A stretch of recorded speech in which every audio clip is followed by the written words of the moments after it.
Good day and welcome. Today we're going to be dealing with Neco 2019 Mathematics Past Question, Question 1. Express 0.00037 in standard form. A. 3.7 times 10 raised to the power of minus 7. B. 3.7 times 10 raised to the power of minus 6. C. 3.7 times 10 raised to the power of minus 5. D. 3.7 times 10 raised to the power of minus 4. And E. 3.7 times 10 raised to the power of minus 3. So I have to express this number here, this decimal number, in standard form. Now standard form simply help us to express very small or very large numbers. That is the system whereby very small numbers or very large numbers are expressed in a simple way. Now we have this decimal number given to us 0.00037, and we have to express this in standard form. Now for us to express this in standard form, we have to move this decimal place here to the right, so we can have a whole number, and then the standard form will be complete. So by moving this decimal place to the right, we'll be having that 1 place to the right, 2 places to the right, 3 places to the right, and 4 places to the right. Now the decimal point now is between 3 and 7, so we now have 3.7 multiplied by 10. Remember, we're moving to the right. Now whenever you're moving a decimal place to the right, what happens? You count in negative, and then while counting in negative, the number of times this point is being moved is being recorded. Now this was the initial position of this point. Because we're moving to the right, we count in negative, minus. Now as we move one place to the right, we have 1, another place we have 2, another place we have 3, and another place we have 4. So therefore this is 3.7 times 10 raised to the power of minus 4. 4 here is because of we move these decimal places, these decimal points 4 times, while the negative sign is because of we're moving it to the right place. But if we are moving it towards the left, this sign here will be positive, not negative. But because we are moving to the right, it has to be a negative sign. So when moving the decimal point to the right, it is negative. But when moving the decimal point to the left, it is positive. So with this, we have 3.7 times 10 raised to the power of minus 4. Now from the options here, option D corresponds to our answer, which is 3.7 times 10 raised to the power of minus 4. So D is the answer to this question. Thank you very much and God bless you. Please ensure to subscribe to our channel for more videos.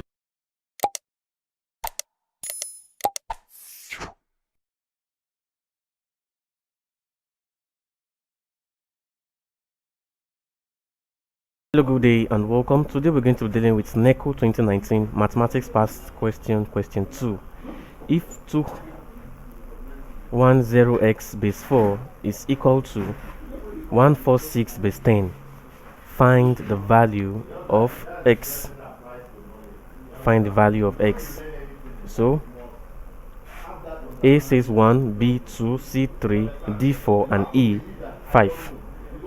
Now we're giving 210x in base 4,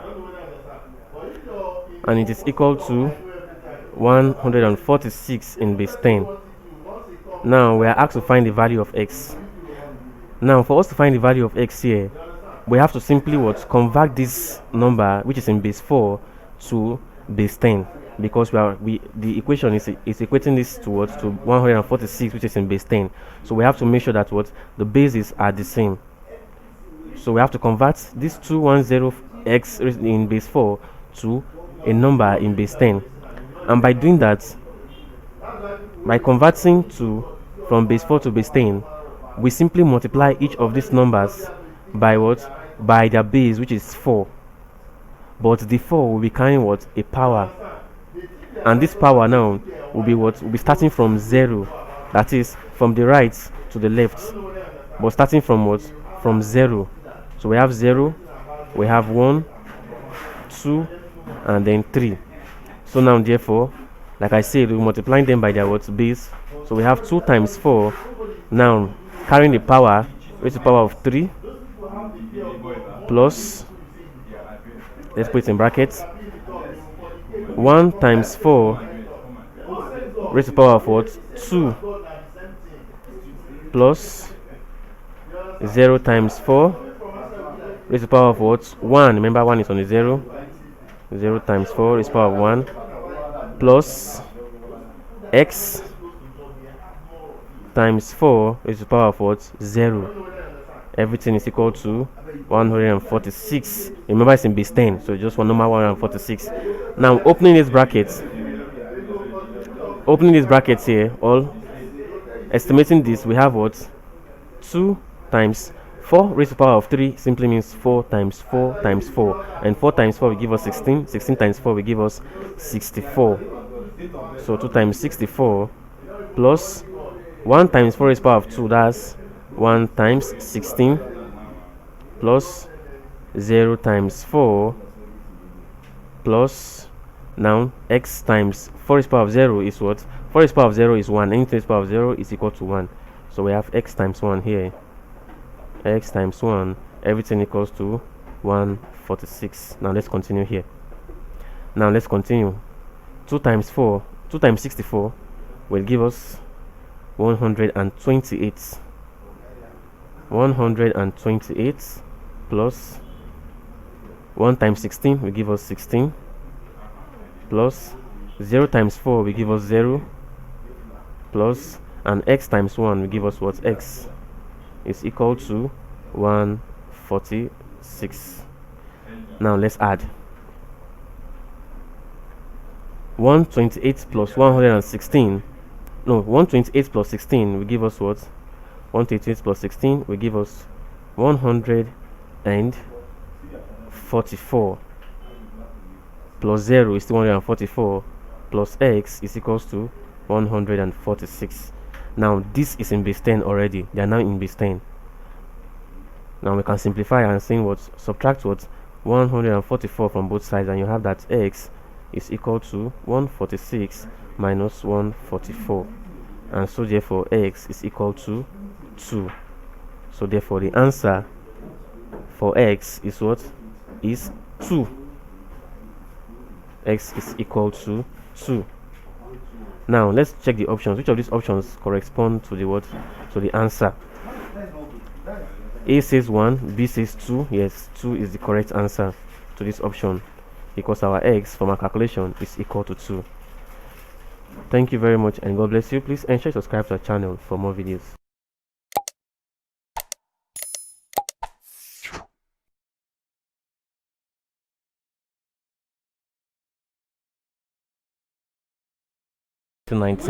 Mathematics past question 3.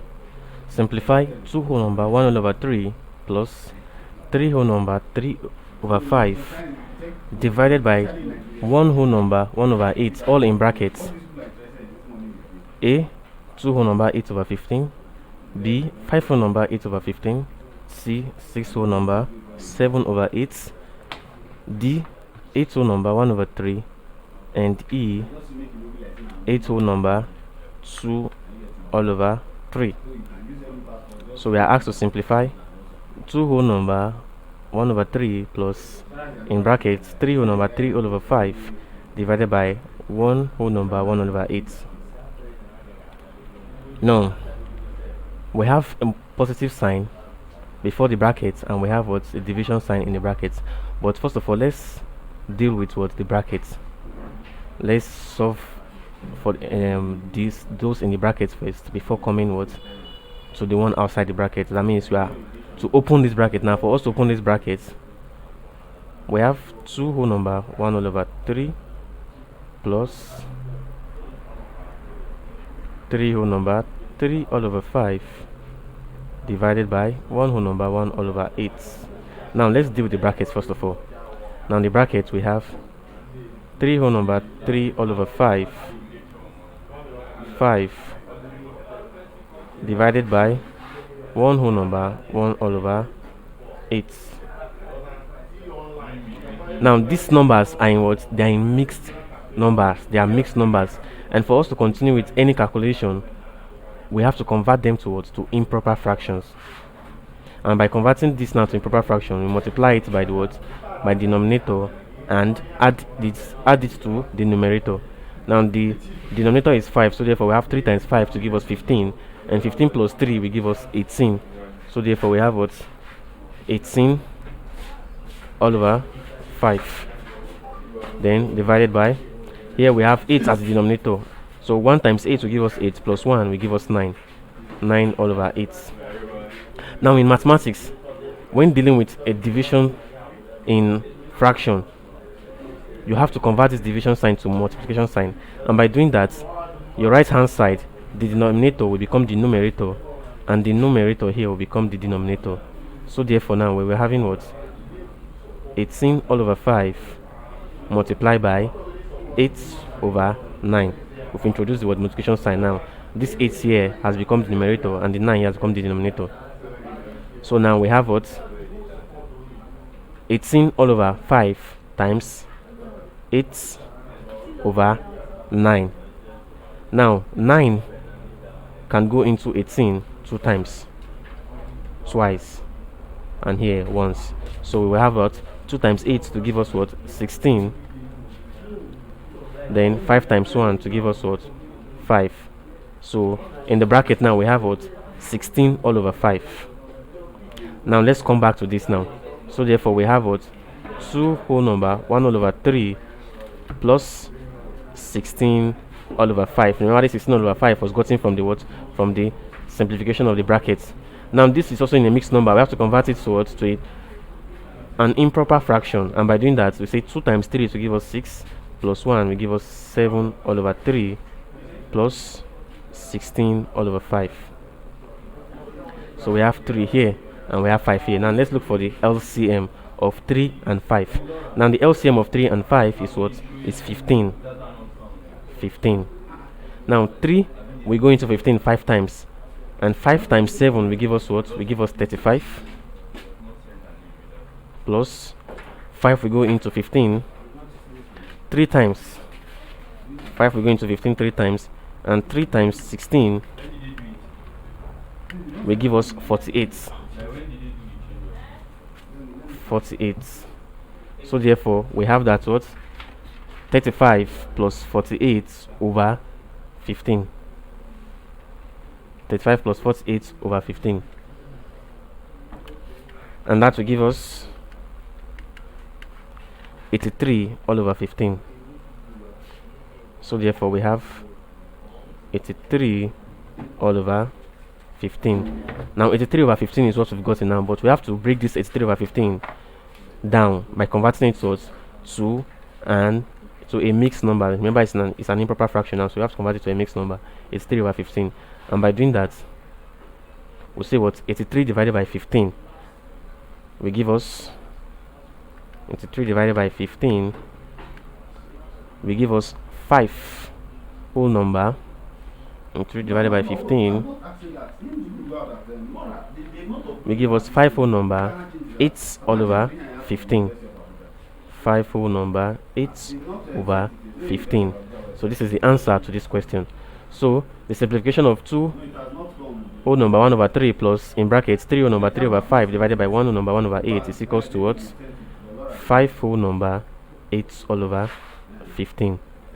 Now from the option here, option B corresponds to our answer, 5 whole number 8 over 15. Thank you very much, and God bless you. Please ensure to subscribe to our channel for more videos.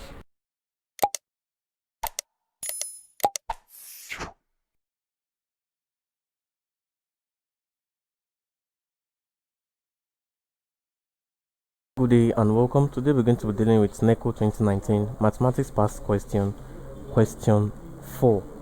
Find the sum to infinity of a geometric progression whose first term is 3 over 8 and common ratio 1 over 3. A, we have 1 over 8, B, 1 over 4, C, 9 over 16, D, 17 over 24, and E, 8 over 9. So we have to find what? The sum to infinity. Now sum to infinity of a geometric progression GP,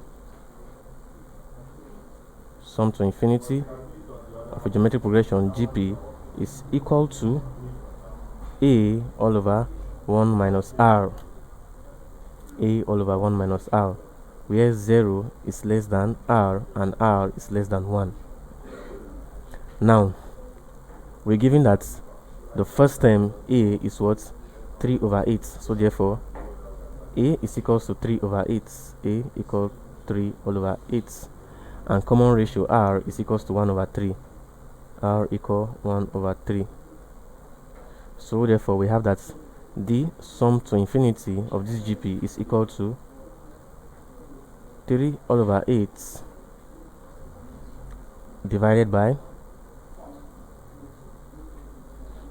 1 minus r, which is what? 1 all over 3. Now, this is equal to 3 all over 8 divided by 1 minus 1 over 3 will give us what? 2 all over 3. Now, for us to continue, we convert this sign to what?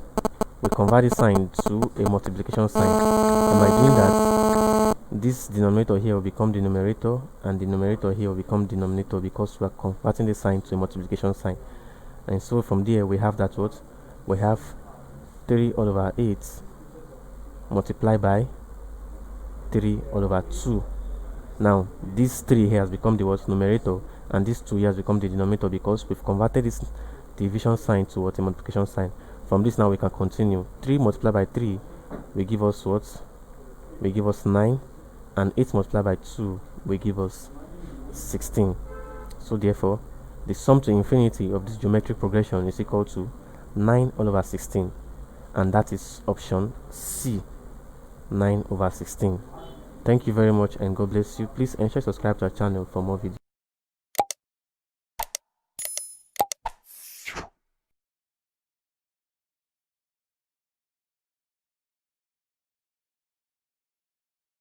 Hello, good day and welcome. Today we're going to be dealing with Neco 2019 Mathematics Past Question 5. So for x, if 128 raised power of x is equal to 0.25, a minus 1 over 7, b minus 2 over 7, c 1 over 7, d 2 over 7, and e 3 all over 7. So we have to solve for x when 128 raised to the power of x is equal to 0.25.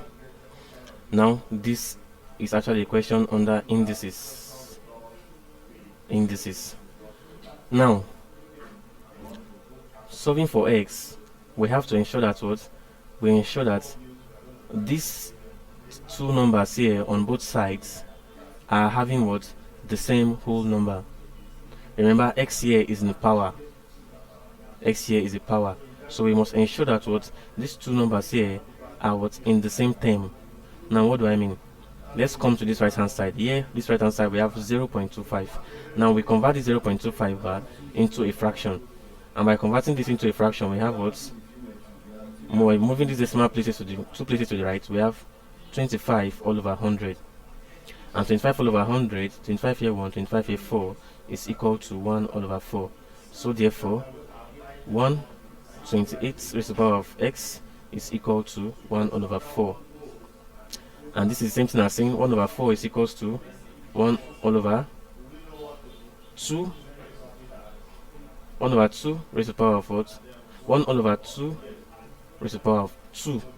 Remember, 2 raised to the power of 2 is equals to what? 4. So, therefore, 128x is equal to 1 all over 2 raised to the power of 2. Now, there's a law in indices that says that what? 1 all over a raised to the power of n is equal to what? A raised to the power of minus n. So therefore, we have that 128 raised to the power of x is equal to 2 raised to the power of minus 2. Let me divide this place like this, so we'll continue from here. So it's equal to what? 2 raised to the power of minus 2. Now we have 128 raised to the power of x is equal to 2 raised to the power of minus 2.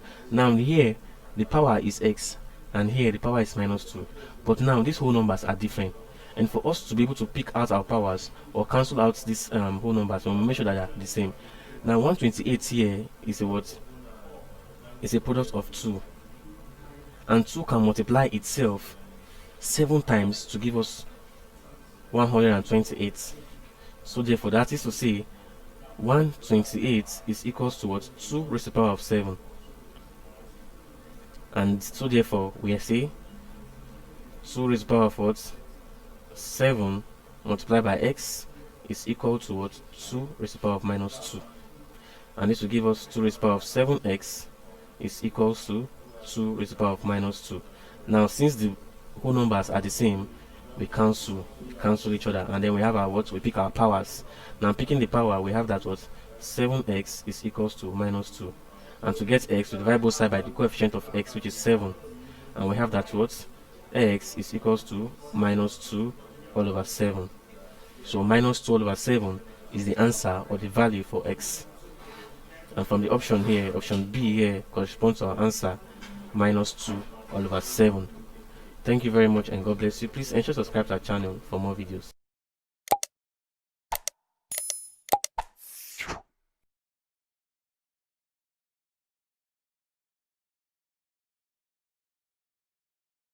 Hello, good day and welcome. Today we're going to be dealing with Neco 2019 Mathematics Past Question 6. Find the amount if 240,000 naira is borrowed for 2 years at 8% per annum compound interest. A, you have 123,000 naira. B, 250,104 naira. C, 264,000 naira. And D, 279,936 naira. And E, 288,000 naira. So we're to find the amount if 240,000 naira is borrowed for 2 years at 8% per annum compound interest. Now this is compound interest. Is a compound interest. So therefore, for the first year,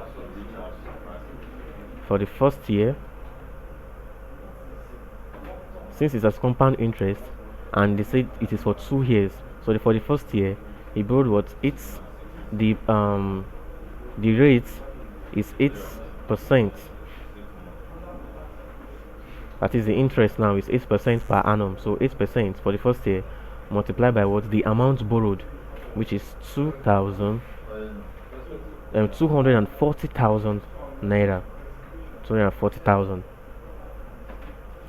Now the interest will be equal to 8 all over 100 multiplied by 240,000 will be equal to 19,200.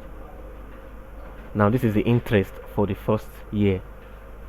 So therefore this interest now 19,200 plus the amount borrowed 240,000 naira will be the what? Will be the total amount that will be paid. So, and that will give us what? 259,200. Now this is the amount for the first year. Now for the second year, since the interest is at 8% per annum, for the second year you have what? 8 all over 100 multiplied by this amount now, because this is the current amount, 259,200, and this will give you what? This will give you 20,736. Now this is the interest for the second year, but to get the total sum now for the second year, the amount will now be equals to this current amount 259,200 plus this interest for the second year, and that will give us 279,936 naira. Remember, we calculated the interest for the first year, we got 19,200 by using the what? Using the interest, which is 8% per annum. Then we added it to the what? To the amount borrowed, and we got 259,200. Now this 259,200 now is now the principal amount for the second year, and then we find the interest again of this 259,200 for the second year. We got 20,736, and then we added it to this principal amount, the current principal amount 259,200, and we got the new principal amount to be what? 279,936 naira, which is the amount now. So therefore the answer to this question is what? Option D, 279,936 naira. Thank you very much and God bless you. Please ensure to subscribe to our channel for more videos.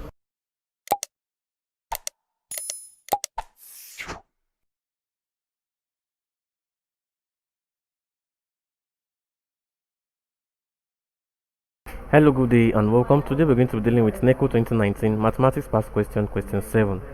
Evaluate log 0.001 base 100. A 2, B 1, C 0, D minus 1, and E minus 2. So we have to evaluate log 0.0001 base 100. Now we are given the base in base 100, so you have to take note the base is in base 100, not in base 10, and we are given 0.0001. so this is the same thing as saying this 0.001 is for us to able to evaluate this thing. We have to express this now in terms of 100. Normally if we have to express this now, we'll say okay, we'll say 0.0001. We'll move this to the point to the right, 1 2 3 4, and we'll say 10 raised to the power of minus 4. Yes, it's correct actually, but now you can't do this because of what? Because you want to do it in terms of 100. Now in terms of 100, when we move this 1 2, we count it as what? 100 raised to the power of what? Minus 1. Then another 1 2, that's 100 raised to the power of what? Minus 2. It's also the same thing as saying that since we have 10 here, as saying what? This 10 raised to the power of minus 4 is also the same thing as saying 100 raised to the power of minus 2. So now we have log 100 raised to the power of minus 2 base what? 100. And in indices we have that log x base x is equal to 1. That is, if you have a log and the number is equal to the base, it is equal to what? 1. That is a law in logarithm. So now since we have here, we have log what? We have log 100 raised to the power of minus 2 base 100, and this is equals to what? 2 minus 2 log 100 base 100. And like I said, since we have the number the same with the base, this will give us what? This will give us minus 2 times 1, and that's equals to minus 2. So the answer to this question is what? Is minus 2, and that is option E, minus 2. Thank you very much and God bless you. Please ensure to subscribe to our channel for more videos.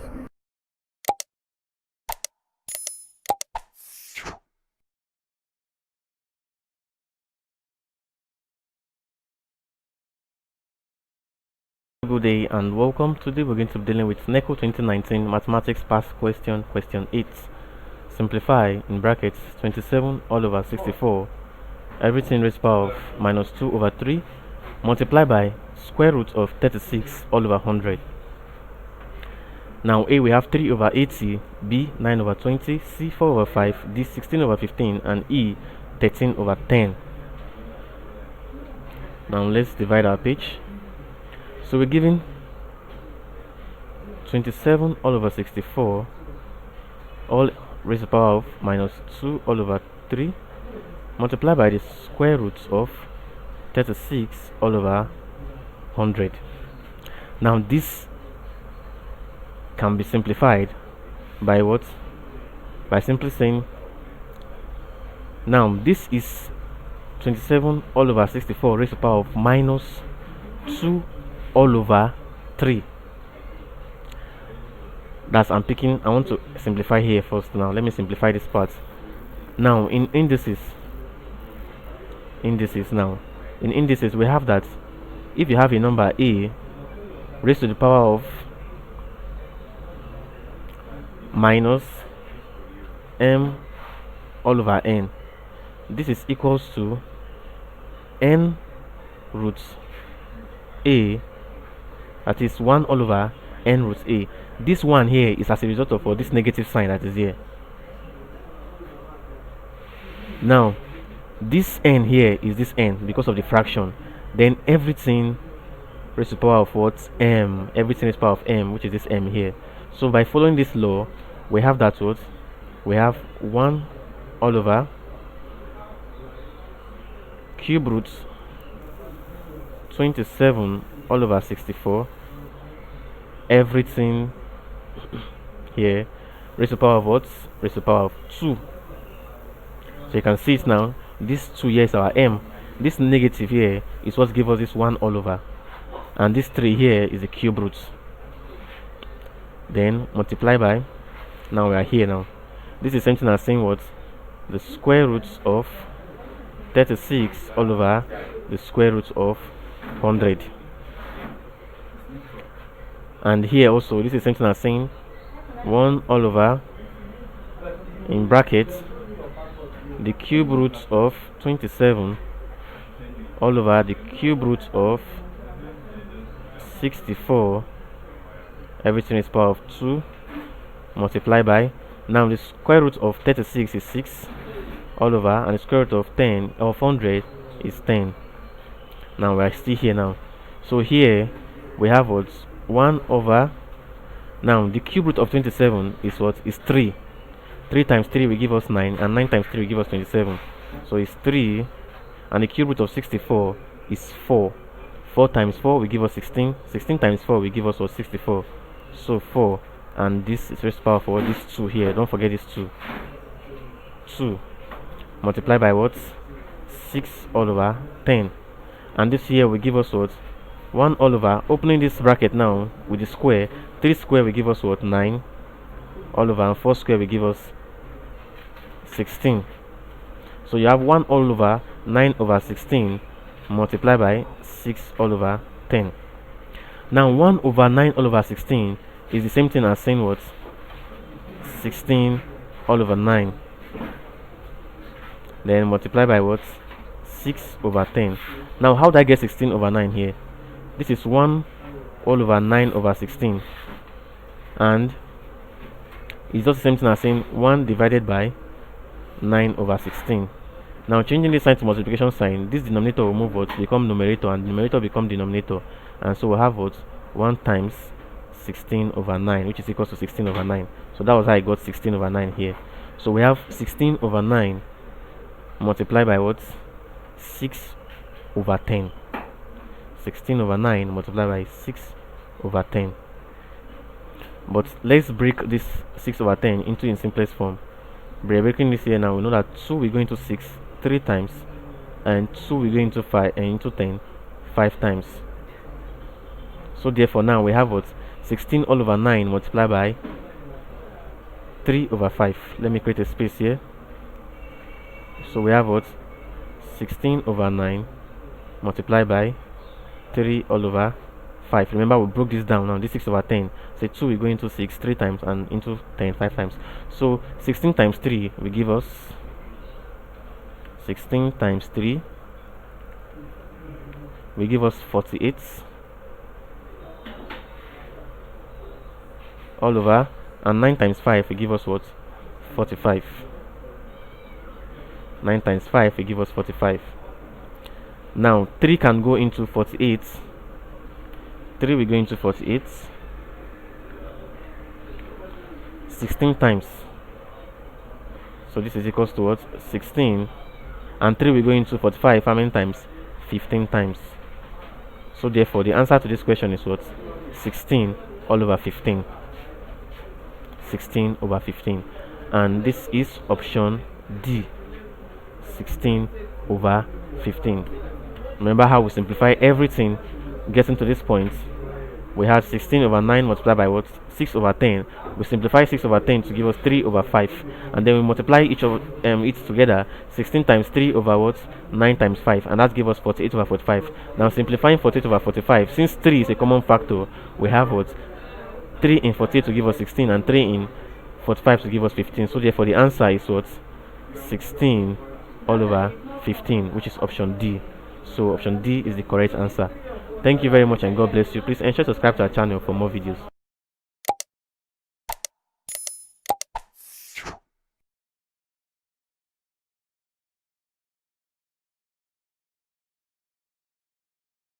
Hello, good day and welcome. Today we're going to be dealing with Neco 2019 Mathematics Past Question, Question 10. A man invested a sum of money at 5% per annum simple interest. After 4 years, the principal amounts to 9,000 naira. Find the sum invested. A 8,200, B 7,800, C 7,500, D 7,200, and E 7,000. So, we're given that simple interest I is equals to the principal times the rates times time all over 100. Now P here stands for the principal amount invested. That is, the amount invested is this P, but P now is not known. And now the new amount, that is the new principal amount, is 9,000 naira, meaning that 9,000 naira is equal to the sum of the simple interest and the amount invested. And so therefore, to find the amount invested, we subtract what? The simple interest from this new principal amount, which is 9,000 naira. So P is equals to what? 9,000 naira minus the simple interest, which is I. Now from here, we can see that what? I, the simple interest, is equals to what? Is equals to 9,000 naira minus P. So whenever we see I now, we substitute what? I for 9,000 minus P. Now R is given to be what? To be 5, and T is given to be 4. So therefore we have that what? I say whenever we see I, we substitute I for what? 9,000 minus P. So we can find P, because it's P we are looking for, the original money invested. So we now have what? We now have 9,000 minus P, which is standing for I, is equal to P, which we don't know, multiplied by R. R is what? R is 5%, times T, which is 4, everything all over what? 100. And when we cross multiply, we have what? We have 100 in brackets, 9,000 minus P is equal to what? 5 times 4 will give us 20 P. Now opening the bracket, we have what? 900,000 minus 100P is equal to what? 20P. Now moving this 100P to this right hand side, it becomes what? Positive. So we have 900,000 is equals to 100P plus 20P, and this is equals to 900,000 is equal to 120P. So to find P now, P is equals to what? P is equals to 900,000 all over 120. 900,000 all over 120. And 900,000 divided by 120 will give us 7,500. 7,500. So therefore, the principal amount, the initial amount invested, which is P, is equals to what? 7,500, and that is option C. So the sum invested, which is P, is equals to 7,500. Thank you very much, and God bless you. Please ensure to subscribe to our channel for more videos.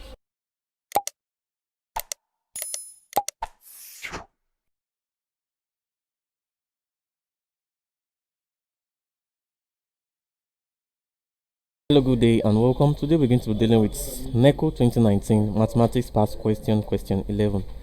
If P, which is a set, is equal to, that is, P is a set now having a set of A, B, C, and Q is a set of A, B, C, D, E, and R is a set of A, B, C, Q, R.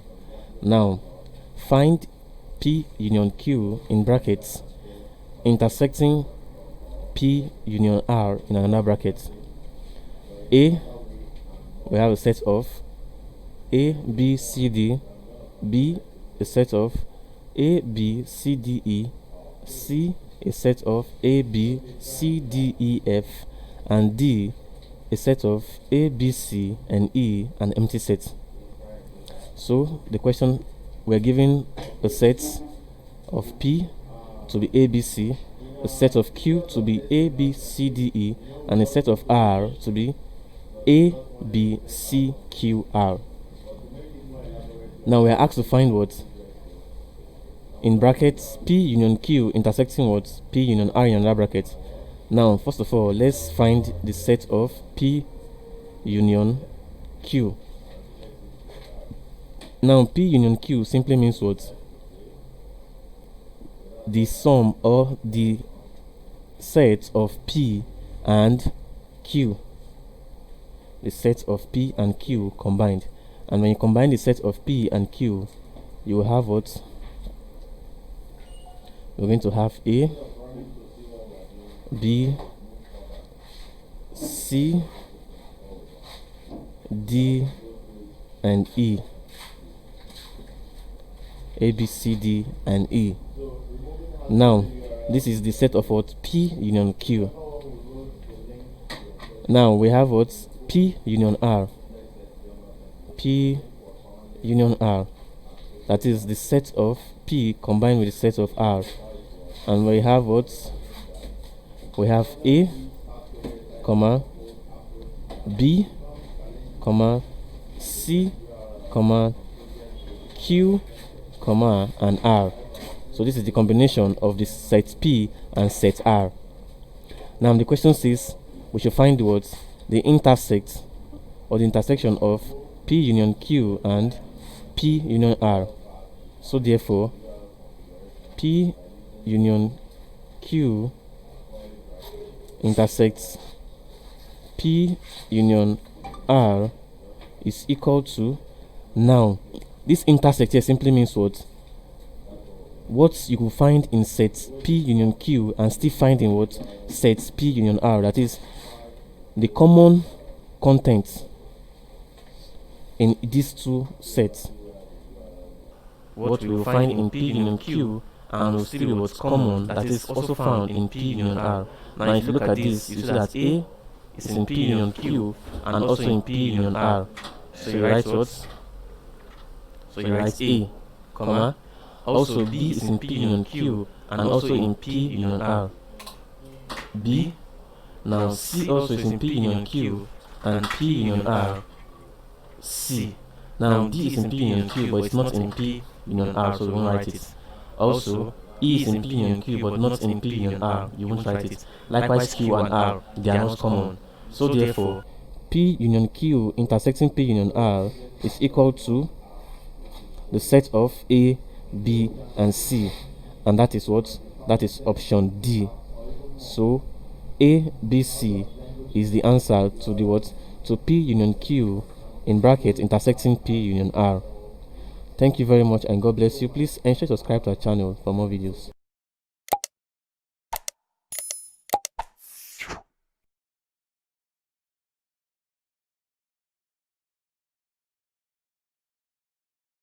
Hello, good day and welcome. Today we'll be dealing with Neco 2019 Mathematics Past Question, question 13. Evaluates in brackets 11101 in base 2 times 11 in base 2 plus 101 in base 2. A, we have 1111100 base 2. B, we have 1101111 in base 2.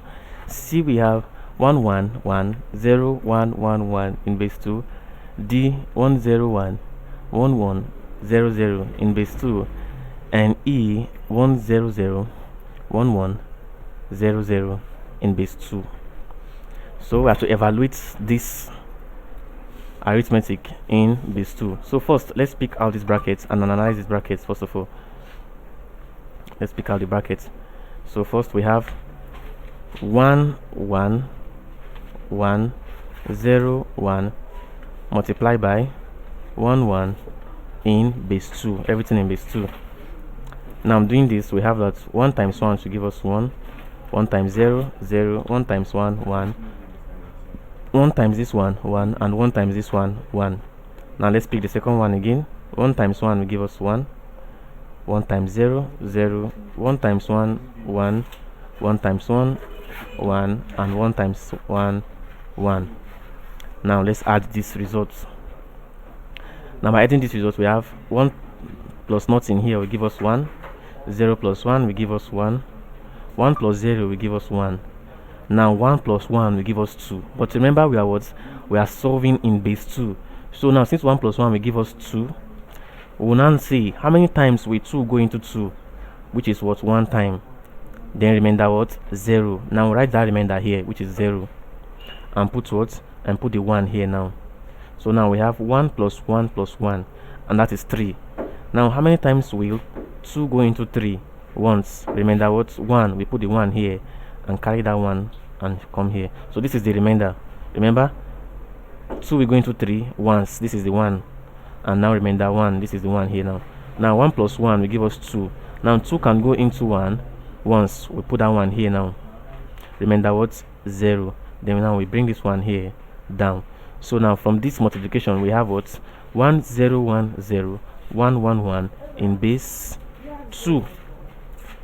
Now the next part says plus, that is the result of this multiplication now, plus 1 0 1 in base 2. So therefore we have 1 0 1 0 1 1 1 plus 1 0 1 in base 2. Now what do we have? 1 plus 1 will give us 2. Remember, we're solving in base 2, so we'll say 2 will go into 2 how many times? Once. We'll put that 1 here. Remember what? 0, so we write down the 0. Now 1 plus 1 here again will give us what? Plus 1 will give us 2, plus 0 will give us 2. Now 2 will go into 2 also again. Once. We put the 1 here. Remember what? 0. We write down the 0. Now we have 1 plus 1 plus 1, and that is 3. Now 2 will go into 3 once. Put the 1 here. Remember what? 1. We write down the 1. Now 1 plus 0 will give us what? 1. Then 1 0 1 in base 2. So this is the answer to this question. So what we did was that we first of all multiplied this in the bracket, and then the result we added it to 1 1, which is what we did here. And so therefore we have what? 1 0 1 1 1 0 0 in base 2. So this is the answer to this question. Now which option corresponds to this answer? And if you look at it, option D corresponds to our answer, which is 1 0 1 1 1 0 0 in base 2. So option D is the correct answer. Thank you very much, and God bless you. Please ensure you subscribe to our channel to get more of our videos.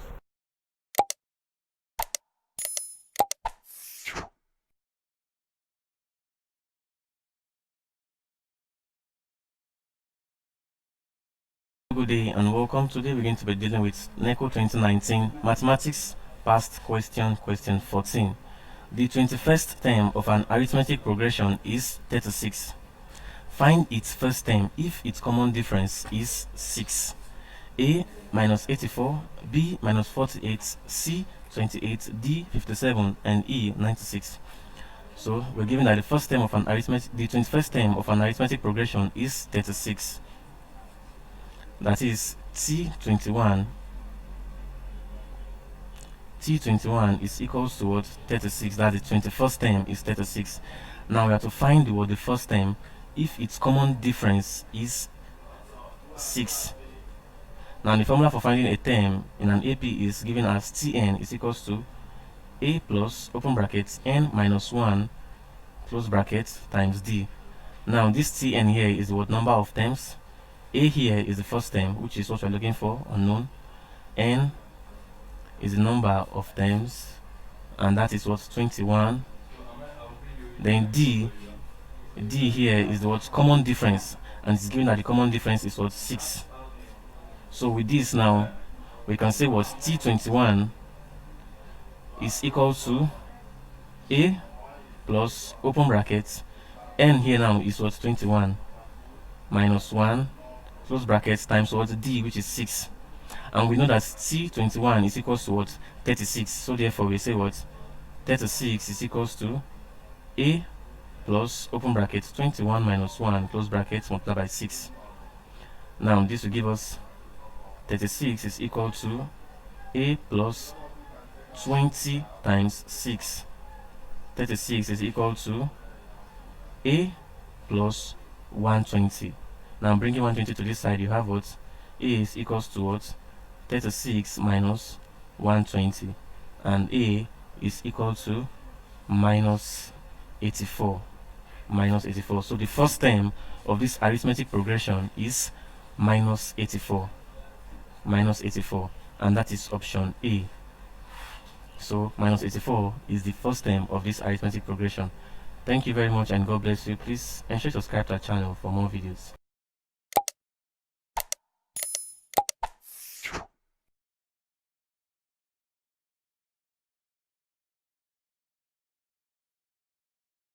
Hello, good day and welcome. Today we're going to be dealing with Neco 2019 Mathematics Past Question, question 15. Find the value of x if 63 is equals to x mod 9. A 7, B 5, C 3, D 2 and E 0. Now this is a question in modular arithmetics. We call this type of question modular arithmetics. Modular arithmetic. Now you are given what 63 is equal to x mod 9, and we have to find the value of what? The value of x. Now for us to simplify the value of x, we simply divide what this 63 by the mode, which is 9, and so therefore 63 divided by 9 is equal to 7 remainder 0. Now in mode we deal with what? We deal with the remainder. After dividing by the number by the what? By the mode, which is 9, then we pick the remainder, which is 0, and that 0 stands for what? Stands for x. And so therefore we say that what 63 is equals to 0 mod 9. This is because what 63 can divide 9 7 times without a remainder, and that is what the remainder is 0. So the answer is 63 is equals to 0 mod 9. So therefore x is equal to what? 0. X is equal to 0. And from the options, option E here says what? 0. And that is the what? The correct answer. Thank you very much and God bless you. Please ensure to subscribe to the channel for more videos.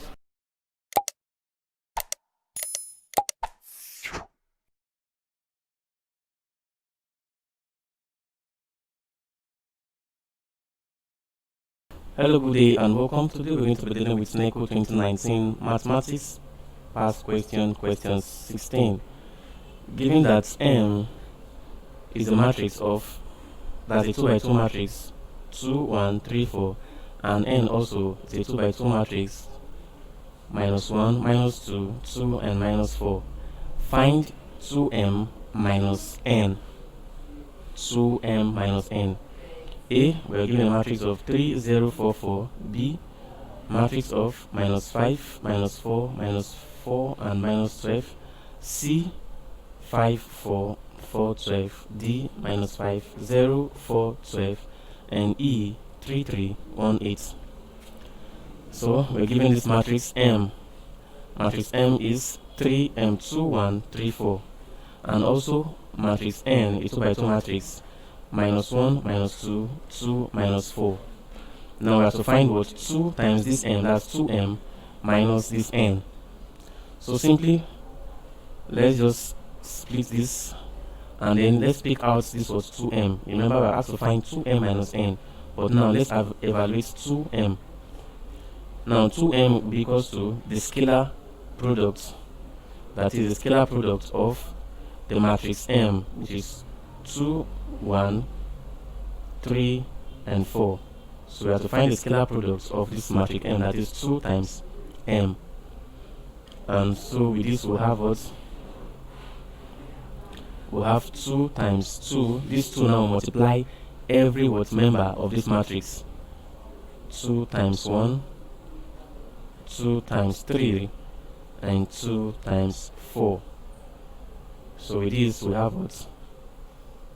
2 times 2 here will give us 4, 2 times 2 here will give us 1 and 2, 2 times 3 here will give us what? 6, and 2 times 4 will give us 8.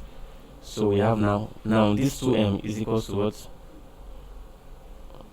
2 by 2 matrix of 4, 2, 6, and 8. 4, 2, 6, and 8. Now we have what? 2m minus n. And our 2m is equals to what? 4, 2, 6, 8 minus n. and n is what? Minus 1, minus 2, 2, minus 4. So now, let's evaluate. We have to subtract what? N from 2m. So we have what? We have that 4 minus.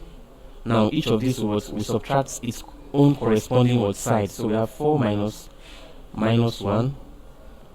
We have 2 minus minus 2. Then here we have what? 6 minus 2 and 8 minus minus 4. So this will be having what? 4 minus minus 1 is same as saying what? 4 plus 1. And 4 plus 1 is equals to what? 5. Then 2 minus minus 2 is same as saying what? 2 plus 2, because minus times minus will give us plus. And that will give us what? 2 plus 2 will give us 4. Here now we have what? 6 minus 2, which is 4. And 8 minus minus 4 is the same as saying what? 8 plus 4, because minus times minus will give us what? Positive. And 8 plus 4 will give us what? Will give us 12. So now the answer to this 2m minus n is what? Is 2 by 2 matrix of 5, 4, 4, 12. This is the answer. Now which of these answer correspond? These options correspond to our answer, and that is option C. Option C corresponds to our to our answer. So option C is the correct answer. That is matrix of 5, 4, 4, and 12. Thank you very much, and God bless you. Please ensure to subscribe to our channel for more videos.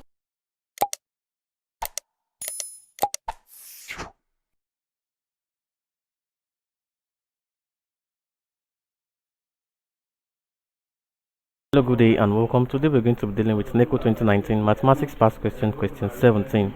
Simplify root 20 plus root 5 plus root 1 to 5. A 3 root 5, B 6 root 5, C 7 root 5, D 8 root 5, and E 10 root 5. So we're given an expression in SORD, and we have to simplify what this expression. This is in SORD form. Now we have root 20. Let me divide our page into two. We have root 20 plus root 5 plus root 1 to 5. Now for us to simplify this, here we have root 20. Now we must express this 20 as what? As a product of two numbers, whereby one number must be what? A perfect square, and 20 is can be a multiple of 4 and 5. Now 4 here is a perfect square of what? 2. 2 raised to the power of 2 will give us 4. So therefore we say what? Root 4 times 5 plus root 5 plus, now also we will express 125 as a product of two numbers. One must be a perfect square, and that is what? 25 and 5. So root 25 times 5. And with this we have what? Opening this, we have root 4 times root 5 plus root 5 plus root 25 times root 5. Now from here we have that what? Root 4 will give us what? 2 root 5, that is 2 times this root 5 here, plus root 5, and root 25 will give us what? 5 plus 5 root 5. Now so therefore we have what? 2 root 5 plus root 5 plus 5 root 5. Now these are like terms, so summing, adding all in this up, that is summing them, you have what? 2 root 5 plus root 5 will give us what? 3 root 5, and 3 root 5 plus 5 root 5 will give us 8 root 5. So 8 root 5 is the answer to this question, and that is option D, 8 root 5. Thank you very much, and God bless you. Please ensure to subscribe to our channel for more videos.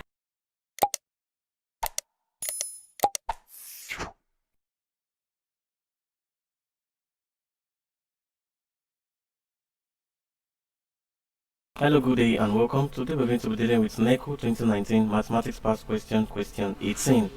Find the sum of the first 20 terms of the arithmetic progression 2, 4, 6, 8 continuously to infinity. A, we have 220, B 304, C 320, D 340, and E 420. Now we're given this arithmetic progression, and we're asked to find the sum of the first 20 terms. Now the formula for finding the sum of a term of an arithmetic progression is given as Sn is equal to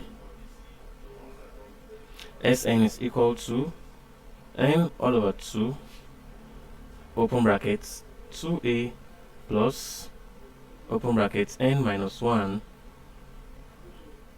multiplied by d close bracket. So this is the formula for finding the sum of an arithmetic progression. Now n here is 20 because they are asked to find the first 20 terms. So n is equal to 20.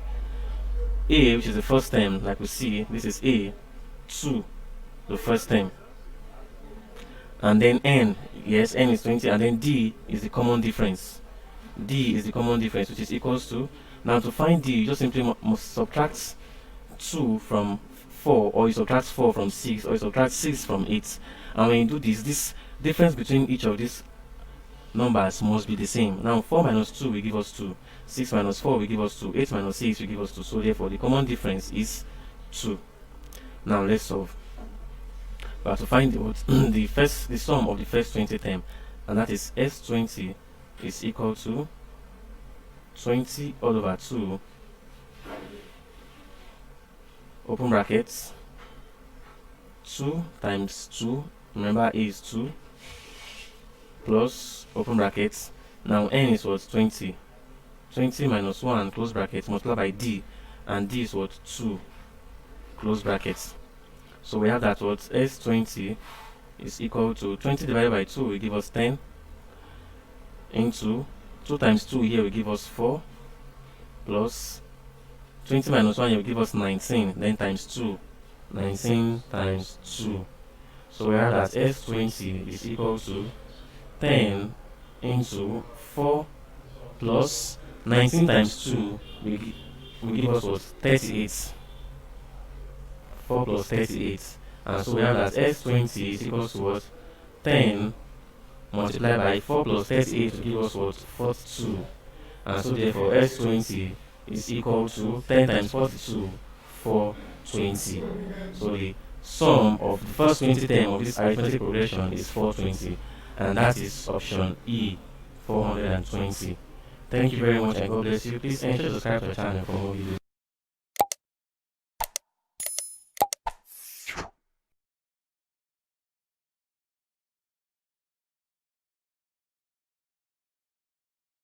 Good day and welcome. Today we're going to be dealing with Neco 2019 Mathematics Past Question, question 19. Factorize 16n square minus 16n plus 4. A, we have 4 into brackets 4n minus 1 into another bracket 4n minus 1 close brackets, then close final brackets. B, we have 4 into 4n minus 1 in brackets into another bracket 4n plus 1 close brackets. C, 4 into 2n plus 1 in brackets into another bracket 2n minus 1 close brackets.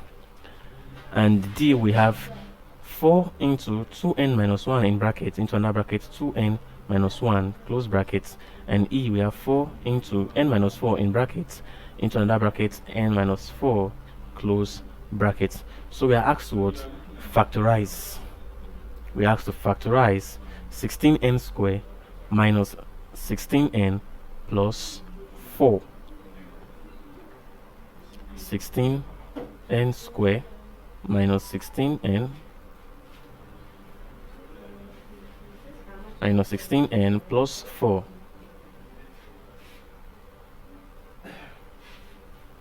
So now for us to factorize this, let's start with a number that can go into 16 and can also go into the 16 and go into 4.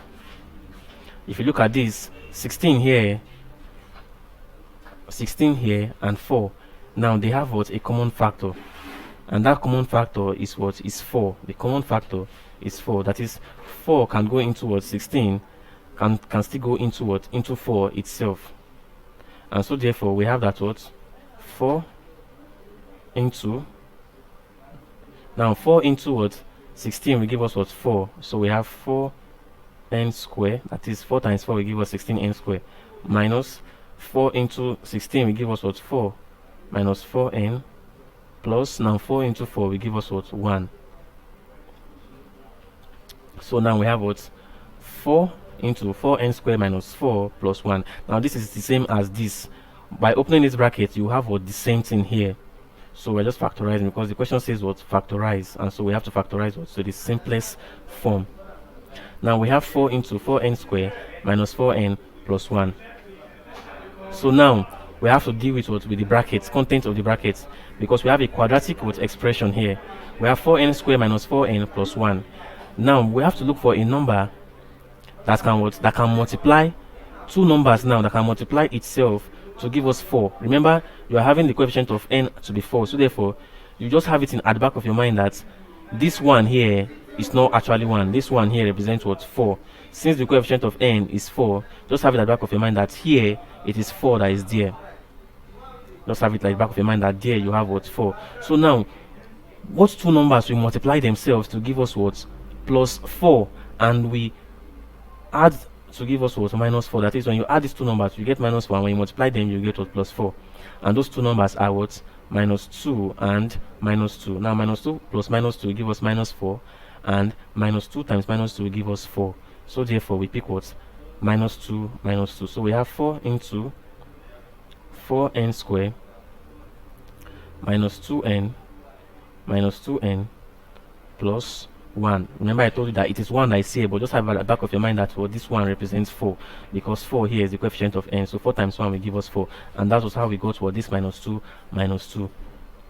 Now let's continue with our factorization. From here now we have what? 4n square minus 2n plus 1. Now we have to factorize again in these brackets, and by factorizing we pick what? The first set, which is here, and the second set, which is what? Which is here. Now let's go with the first set. Now with the first set we have what? 4 into, now what can go into 4n square and can still go into 2n, and that is what? 2n. So 2n is the common factor of what? 4n square and 2n. So we have what? 2n into 2n, that is now 2n into 4n square will give us what? Will give us 2n, because 2n times 2n will give us 4n square. Then minus, remember, we're picking the first part. This is the first part we are picking. Now minus, now you have 2n here. 2n into 2n will give us what? 1. Because of this minus, so we have minus 1. Now close brackets. Now we are coming to the second side. Now this is the second side. Minus 2n plus 1. So now what can also go into what? Minus 2n, and we still go into 1. And that is what? Minus 1. So we have minus 1. Now minus 1 will go into what? Minus 2n. So you have 2n, and then minus 1 divided by plus 1 will give us what? Minus 1. So now we have what? 2n into 2n minus 1, close brackets, minus 1 into 2n minus 1. So this is the factorization of this, what? Of this. Now since we have this and this in the brackets, the content of the brackets will be the same. We simply pick one and pick what? Those outside the bracket. So therefore we have what? 4 into 2n minus 1, close brackets. Now we pick this 2n minus what? We pick this 1. And so therefore this is a complete factorization of this expression. 16n square minus 16n plus 4 is factorized into what? 4 into 2n minus 1, close bracket, into 2n minus 1, close what? Final bracket. Now which of these options corresponds to our answer? Option D here what corresponds to our answer, that is 4 into 2n minus 1 into 2n minus 1, close brackets. So option D is the answer. Thank you very much and God bless you. Please ensure to subscribe to our channel for more videos.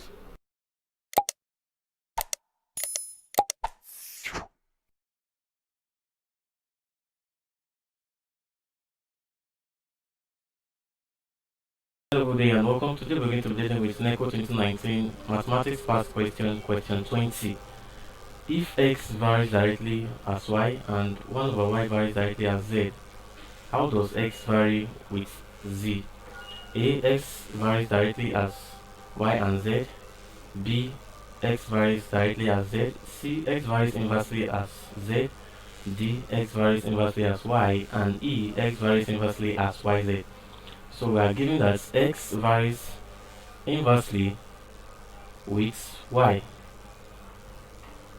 and that 1 over y varies directly as z. So x varies directly as y, 1 over y varies directly as z. Now this statement simply means that z varies inversely as y. That's the implication of this statement here, that z varies inversely as y. Now we are now told that how does x vary with z? And from here we are given that x varies directly as y, meaning that when there's an increase in x, there will also be an increase in y, and a decrease in x will also be what? A decrease in y. Now here z varies what? Inversely as y. So definitely, because y varies what? Directly as x, because when there's an increase in x, there will be increase in y. Definitely what? Z will what? Vary inversely too with x, because whenever x increases, y will increase, and when there's an increase in y, there will be a decrease in z, because z varies inversely with y. So therefore therefore z varies inversely as x. Z varies inversely as x, because what? X varies directly as y, and z varies inversely with y. So therefore, when x increases and y increases, z will decrease, and so therefore z varies what? Inversely as x, because an increase in x will lead to a decrease in z, and an decrease in x will lead to what? An increase in z. And the answer to this question is option C. Option C. Option C is the answer to this question, because you saying z varies inversely as x is also the same thing as saying what? It's also the same thing as saying x varies inversely as what? As z. So this is also the same thing, because when there's an increase in x, there will be a decrease in z. Likewise here too, when there's an increase in z, there will be a decrease in x. So C is the correct answer to this question. Option C. Thank you very much and God bless you. Please ensure to subscribe to the channel for more videos.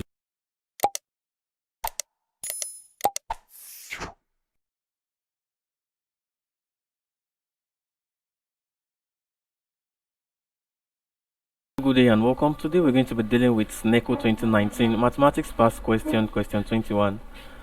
If y varies inversely as the square of x and y is equal to 1 over 2 when x equal to 2, find the positive value of x when y equal 18. A 9, B 3, C 1 over 3, D 1 over 9, and E 1 over 18.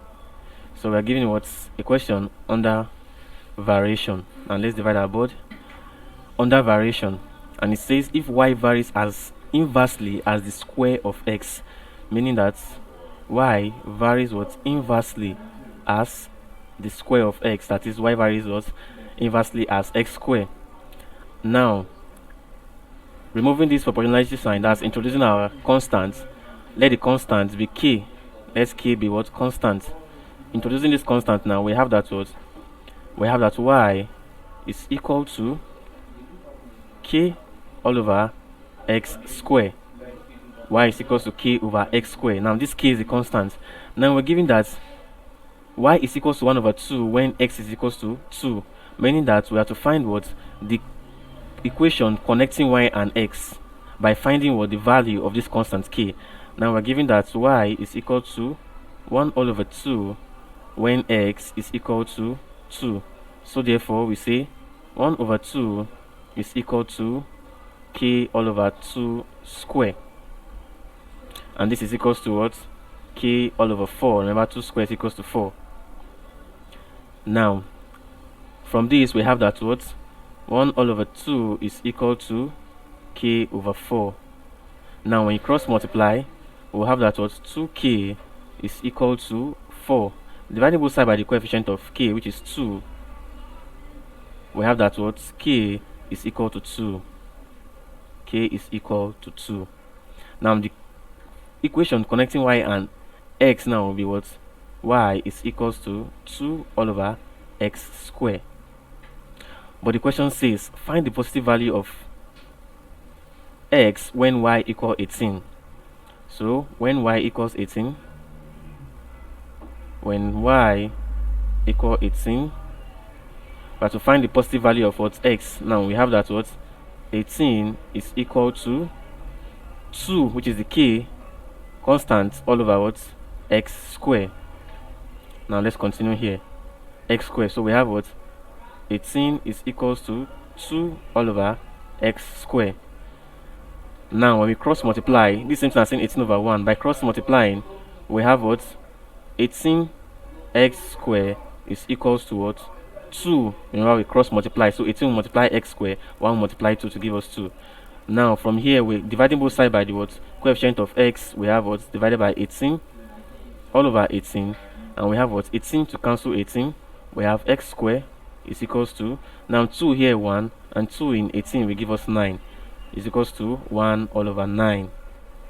Now we have x square, but we are asked to find x, not x square. So we take the square root of what both sides. Square root of both sides. Now square root of x square will give us what x is equal to, and square root of 1 over 9 is same thing as saying square root of 1 all over square root of 9, and square root of 1 will give us 1, and square root of 9 will give us what 3. So therefore the answer, or the value for x, is what x is equals to 1 over 3 when y is equals to 18. So x is equal to 1 all over 3, and that is what option C. Option C, x is equals to 1 over 3, which is the correct answer. Thank you very much and God bless you. Please ensure to subscribe to our channel for more videos.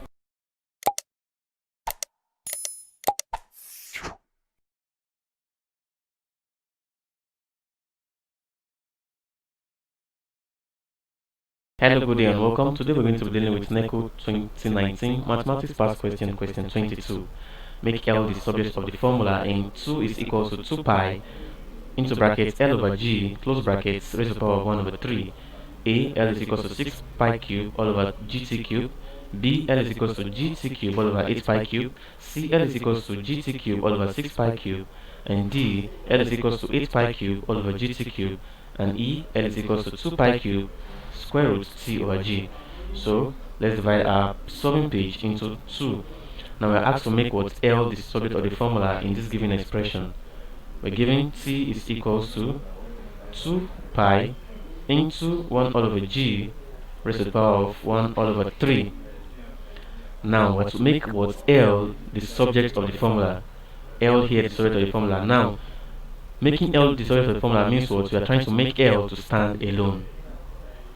And by so doing, we say what? We start by dividing both sides by 2 pi. Divide both sides by 2 pi. And with this we have what? T all over 2 pi is equals to 2 pi all over 2 pi multiplied by L all over G in bracket raised to the power of 1 over 3. Now this 2 pi, we cancel this 2 pi. We're having C all over 2 pi is equals to, in brackets, L all over G, close bracket, raised to the power of 1 over 3. 1 over 3. Now, this L over G in bracket raised to the power of 1 over 3 is the same thing as saying what? The cube root. Is the same thing as saying the cube root of what? Of L all over G. That is this what? In indices. In indices, we have a law in indices that says what? When you have A raised to the power of what? M all over N, it simply means what? This is M root what? Root A raised to the power of M. And so therefore now, since we have what? 1 all over G, L over G, L all over G, in brackets power 1 over 3 simply means what? The cube root of what?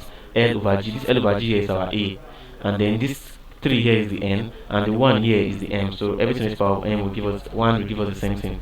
So now we have what? T all over 2 pi is equals to what? Cube root L over G. Now let's continue. Remember that what we are looking for here is to what? To make L the surrogate of the formula. Now since we have cube root here, to remove this cube root, we simply what? We simply take the cube of both sides. Take the cube of both sides. And by taking the cube of both sides, we have that what? T all over 2 pi cube is equals to what? The cube root L over G. Now cube. Now this cube here we cancel what? This cube root. And here, opening this bracket here, will give us what? Will give us T cube all over 2 cube. Now that's 2 times 2 times 2 will give us 8. Then pi cube is equal to what? L over G. Now this cube has cancelled the what? The cube root. Now to make L stand alone, we simply what? Multiply both sides by G. And by multiplying both sides by G, we multiply both sides by G. And by doing that, we have that what? G T cube all over 8 pi cube is equals to what? L over G times G. Now this G will cancel this G, so therefore we have L is equals to GT cube all over 8 pi cube. Now this is the answer. This is what? L. L is now the subject of this formula, and it is equals to GT cube all over 8 pi cube. And now the option that corresponds to this answer is option B, GT cube all over 8 pi cube. So option B is the answer to this question. Thank you very much and God bless you. Please ensure to subscribe to our channel for more videos.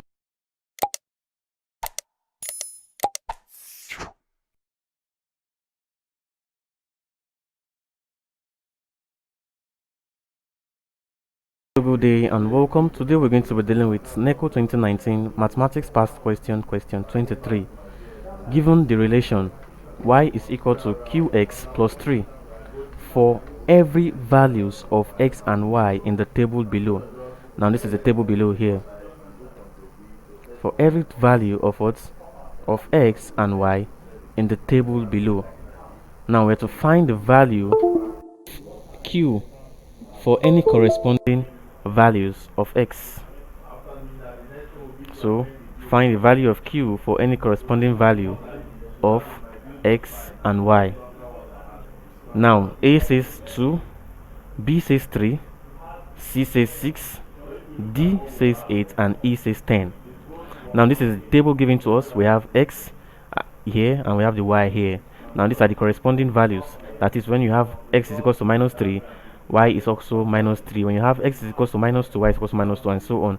Now we are asked to find the value of q for any corresponding value of x and y, meaning we can decide to pick any corresponding value of x and y, input them into this equation here. This is general equation given to us to find the value of what? To find the value of q, which we are looking for, to find the value of q. Now let's pick this corresponding values. That's 1 and 5. That is, x equals to 1 and y is equal to 5. Now let's input it into this equation. The equation says what? This is the equation. The equation says y is equals to qx plus 3. Now y is equals to 5, so therefore we say 5 is equal to q multiplied by x, which is 1, plus 3. And from here we have that what? We have that 5 is equals to q plus 3. Now subtract 3 from both sides. Subtract 3 from both sides. We have what? We have that q plus 3 minus 3 is equals to 5 minus 3. And so q 3 minus 3 will give us 0 is equals to 5 minus 3 will give us 2. So therefore, for any corresponding value of x and y, q will be equal to 2, and 2 here is option A. So option A is the answer to this question. Thank you very much and God bless you. Please ensure to subscribe to the channel for more past question videos.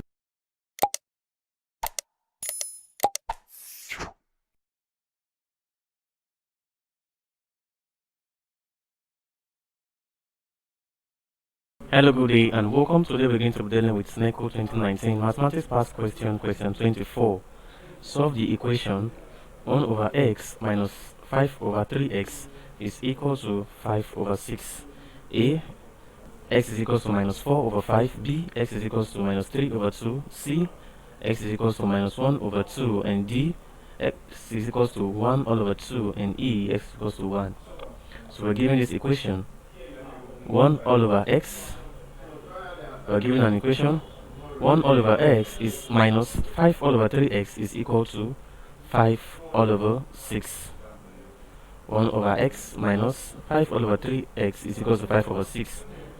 And we are asked to find what? To find the value of x. That's what this solve the equation means, to find the value of x. So now we're given 1 all over x minus 5 all over 3x is equal to 5 all over 6. Now, the LCM of x and 3x is simply what? 3x. Because x and 3x can go into 3x without any remainder. So x into 3x will give us what? 3. 3 times 1 will give us 3 minus. Now 3x into 3x will give us 1 times 5 will give us 5. Equal to 5 all over 6. Now here 3 minus 5 we have minus 2 all over 3x is equal to 5 all over 6. Now from here we simply what? Cross multiply. And cross multiplying we have 3x times 5 is equal to minus 2 times 6. And 3x times 5 will give us what? 15x is equal to minus 12. Divide both sides by the coefficient of x, which is 15. 15. We have what? 15 cancel 15, so x is equals to minus 12 all over 15. But now there's a common factor that can go into 12 and into 15, because we have to what? Reduce these into its what? Lowest term, and that is what? 3. 3 will go into what? Minus 12 into 12 was 4 times. 3 will go into 12 4 times, and also into 15 5 times. So x is equals to minus 4 all over 5. The value for x is minus 4 over 5, and that is option A, minus 4 over 5. Thank you very much and God bless you. Please ensure to subscribe to the channel for more videos.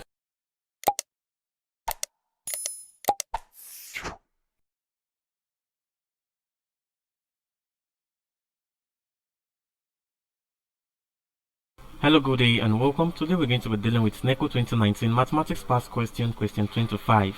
Find the values of x and y if x plus 3y is equal to 2x plus y and 8 minus y is equal to x plus y. Now, A, x is equals to minus 4, y is equals to minus 2. B, x is equals to minus 2, y is equals to minus 4. C, x is equals to minus 2, y is equals to 4. D, x is equals to minus 4, y is equals to 2. And D, x is equals to 4, y is equals to 2. So we're giving what? 2 equation. And we're to find what?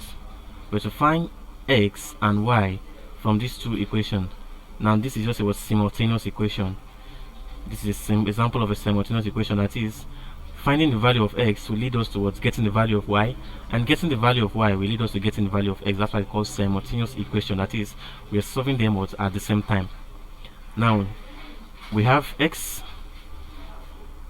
plus 3y is equal to 2x plus y. Now let's call this equation 1. Then the second equation says 8 minus y is equals to x plus y. Let's call this equation 2. Now from equation 2, we can see that y is equal to, now this is equation 2, so from this equation 2 we can say y is equals to what? 8 minus x all over 2. Now how do we get 8 minus x over 2? Now it is very simple. Let me show you. We have 8 minus y is equals to x plus y. Now collecting like terms, meaning that this negative y will come here becoming positive, and this what? Becoming positive, and this x will come here becoming what? Negative. Now it just give us like this. Now this one going here will be what? Will give us 2y is equal to 8 minus x. And now because we want to make y solve the formula here, we just divide both sides by 2, and by dividing by 2 we cancel 2 here, and here will be over 2, and that's how we came about what y is equals to 8 minus x all over 2. So let's call this equation what? 3. Now we've gotten equation 3 from equation 2. Now we substitute what? 8 minus x all over 2 for y in equation what? In equation 1. That is, in equation 1, wherever you see y, put what? 8 minus x all over 2. Now let's go. In equation 1, this is equation 1, x plus 3y is equals to 2x plus y. And remember, wherever we see y, we put what? 8 minus x all over 2. So we have x plus 3 into now y, which is 8 minus x all over 2, close bracket, is equal to 2x plus now y, we put what? 8 minus x all over 2, close bracket. Now we have x plus, opening this bracket now, 3 will multiply 8 to give us what? 24, and 3 times minus x to give us what? Minus 3x all over 2 is equal to 2x plus now 8 minus x all over 2. Now from here we multiply both sides by 2. That is, we multiply both sides of this equation by 2. Multiply both sides by 2. Now by multiplying both sides by 2, we have what? 2 into x plus 24 minus 3x all over 2, close bracket, is equals to 2 into 2x plus x minus x, 8 minus x all over 2, close bracket. Now remember, I'm multiplying both sides by 2. Now this is a 2. Now opening this bracket here, we have what? We have 2x plus now 2 times 24 minus 3x all over 2 equal to 2 times 2x will give us what? 4x plus 2 times 8 minus x all over 2. Now this 2 here, we cancel this 2, and this 2 here, we cancel this 2, and so therefore we have what?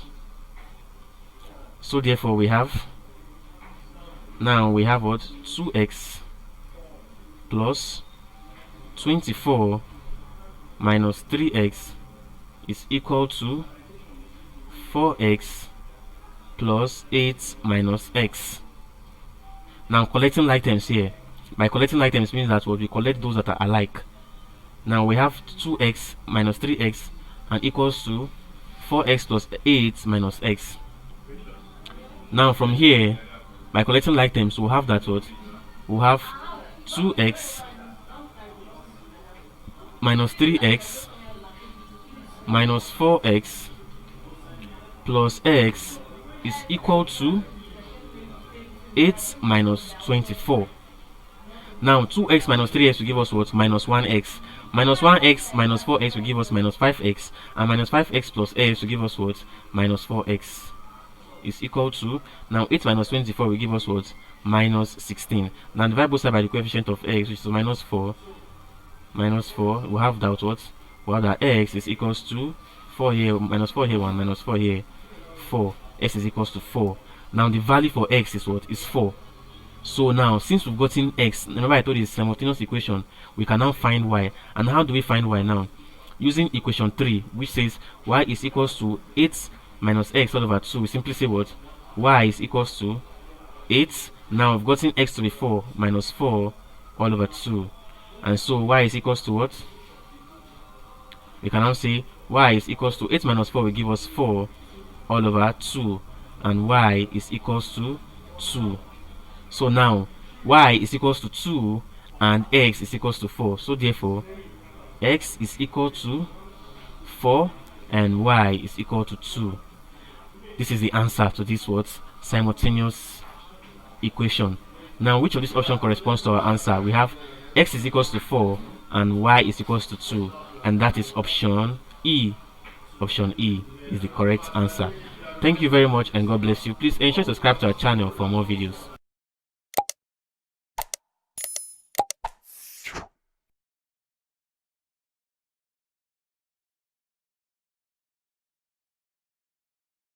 Hello, good day and welcome. Today we're going to be dealing with Neco 2019 Mathematics Past Question, question 26. Let Y, which is a logical statement, says every great city was not built in a day. And Z, another logical statement, say Kano is a great city. Now the question, which of the following statements is true? A, every great city was built in a day.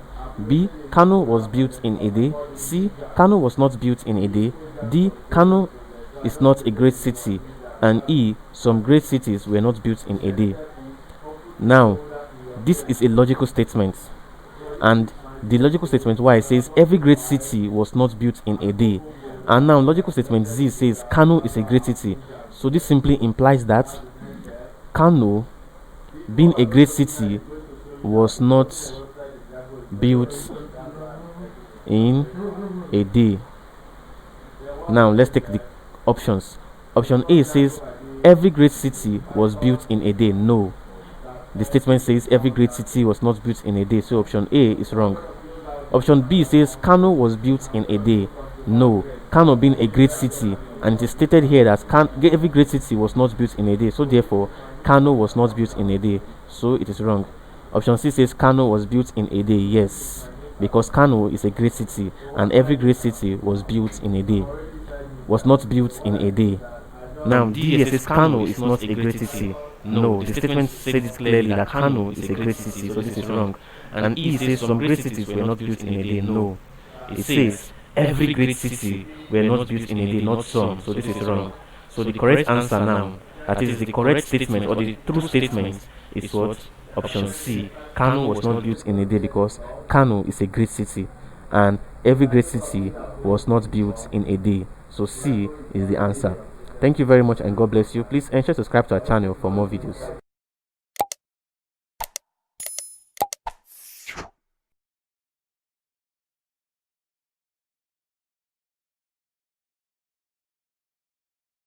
Hello, good day and welcome. Today we're going to be dealing with Neco 2019 Mathematics Past Question, question 27. Let P, a logical statement which says Ade is lazy, and Q, another logical statement, he fails the examination. Write the following statement in symbolic form. His failure in the examination is due to his laziness. A, P or Q. B, P and Q. C, P implements Q, and D, Q implements P, and E, negation of P implements was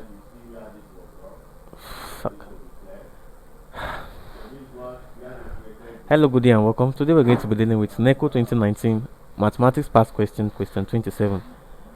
Now we have logical statements P and Q, and logical statements P says Ade is lazy and Q says he fails the examination.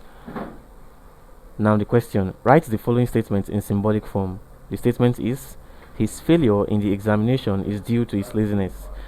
Now the options: A, P or Q. B, P and Q. C, P implies Q. D, Q implies P, and E, not P, implies Q. Now this is a logical word statement. P, Ade is lazy, and logical statement Q, he fails the examination. Now we are now asked to represent these two statements in symbolic form, having that we have the statement derived from these two statements, and this is his failure in the examination is due to his laziness. Now this is the word statement, and this is the logical word statement, that is, this is the backbone of this statement. Now we have to represent this statement in a symbolic form, and like we know in logical statements, we have what we call the implication.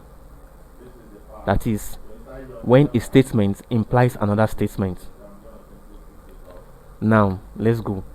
The statement says his failure in the examination is due to his laziness. This simply means that what Ade failed because of his laziness, meaning that what he fails the examination implies what to his laziness. Now he fails the what examination. This is the first part of this statement. The second part is what due to his laziness. Now this is the reason why he failed what the examination, and this simply means he fails the examination, and this his failure in the examination is what statement Q. He fails the examination, so we can just simply write that what statement Q. Now why did he fail this examination? He simply failed this examination because of what his laziness, and that is statement P. Ade is lazy.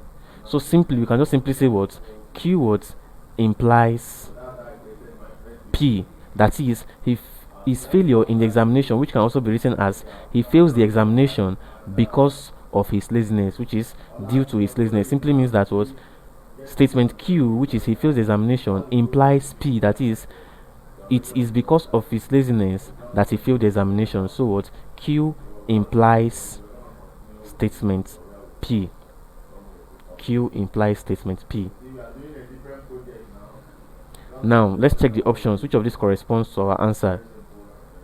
Option A says P or Q. No, that's not what we're looking for. Option B says P and Q. No. Now C says P implies Q. If it was P implies Q, we would have had that what Ade is lazy and he failed the examination. That would have been the order. If we had Ade is lazy and he failed the examination,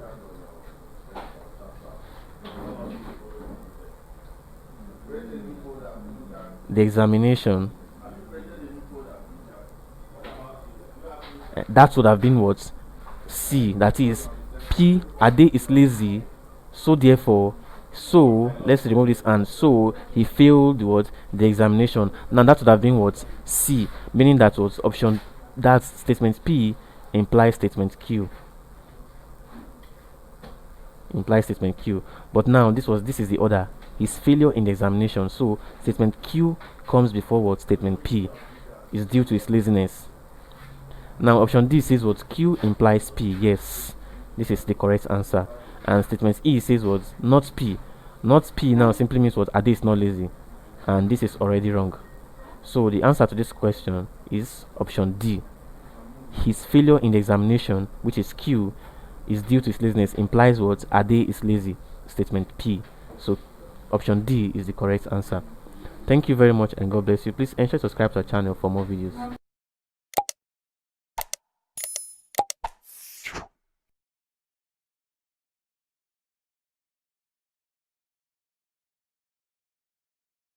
Hello, good day and welcome. Today we're going to be dealing with Neco 2019 Mathematics Past Question, question 28.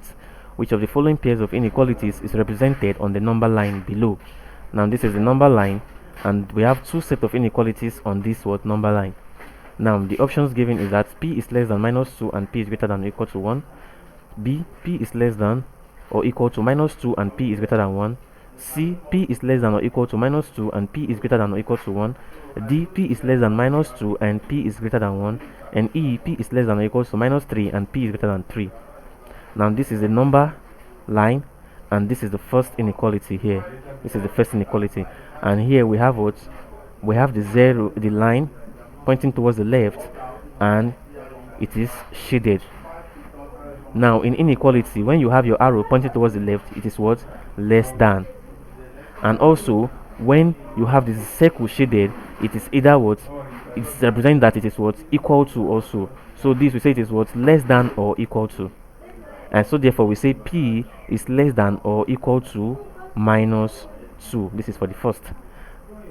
Now for the second part, we have what? The arrow pointing towards the right, and it is on what? 1, and it is also shaded. And when the arrow is pointing towards the right in inequality, so you say it is what's greater than, plus the shaded circle, we say it is what's greater than or equal to. And so therefore you say P is greater than or equal to 1. Now the two inequalities here are P is less than or equal to minus 2 and p is greater than or equal to 1, and that is option C. Option C corresponds to this answer. Thank you very much and God bless you. Please ensure to subscribe to our channel for more videos.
Hello, good day and welcome. Today we're going to be solving Neco 2019 Mathematics Past Question, question 30.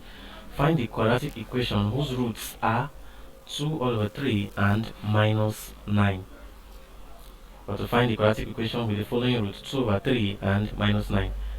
Now A, that is the options given. A, we have 3x squared minus 25x plus 18 equal to 0. B, 3x squared plus 25x minus 18 equals to 0. C, x squared minus 25x plus 18 equals to 0. D, x squared plus 25x minus 18 equals to 0. And E, x squared plus 20 plus 5x minus 18 equals to 0. So we're giving two roots, and we're asked to find the quadratic equation from these roots. Now the first root is what? 2 all over 3. That is, x is equal to 2 all over 3. From this we can see what? 3x is equal to 2. And then, bringing this 2 from this right hand side to the left hand side, we have 3x minus 2 is equal to 0. Now this is the first part, 1. Now the second root is minus 9. that is x is equal to minus 9. From this we can say x plus 9 is equal to 0. Let's call this what 2. Now we'll pick each of these parts of the equation, that is this and this, in order to find what the quadratic equation, that is 3x minus 2 into x plus 9 is equal to 0. Remember, they are roots of quadratic equation, so they are multiplying each other. Now, having this, we simply express them, that is by opening the brackets. And how to open the bracket? The content of this bracket will multiply the content of these brackets, and so therefore we'll have 3x into x plus 9 close bracket minus 2 into x plus 9 equal to 0. Now 3x times x will give us 3x squared. Now 3x times plus 9 will give us plus 27x plus 27x. Now we are over to this place. Minus 2 times x will give us minus 2x. Minus 2 times plus 9 will give us minus 18 equal 0. So collecting like terms, we have 3x squared plus 27x minus 2x minus 18 equals to 0. Now 27x minus 2x will give us 25x. So we have 3x squared plus 25x minus 18 equal to 0. Now this is the quadratic equation with these roots, and the corresponding option to this our answer is option B. Option B, 3x squared plus 25x minus 18 equal to 0, which is what we got here. So B is the correct answer. Thank you very much and God bless you. Please ensure to subscribe to our channel for more videos.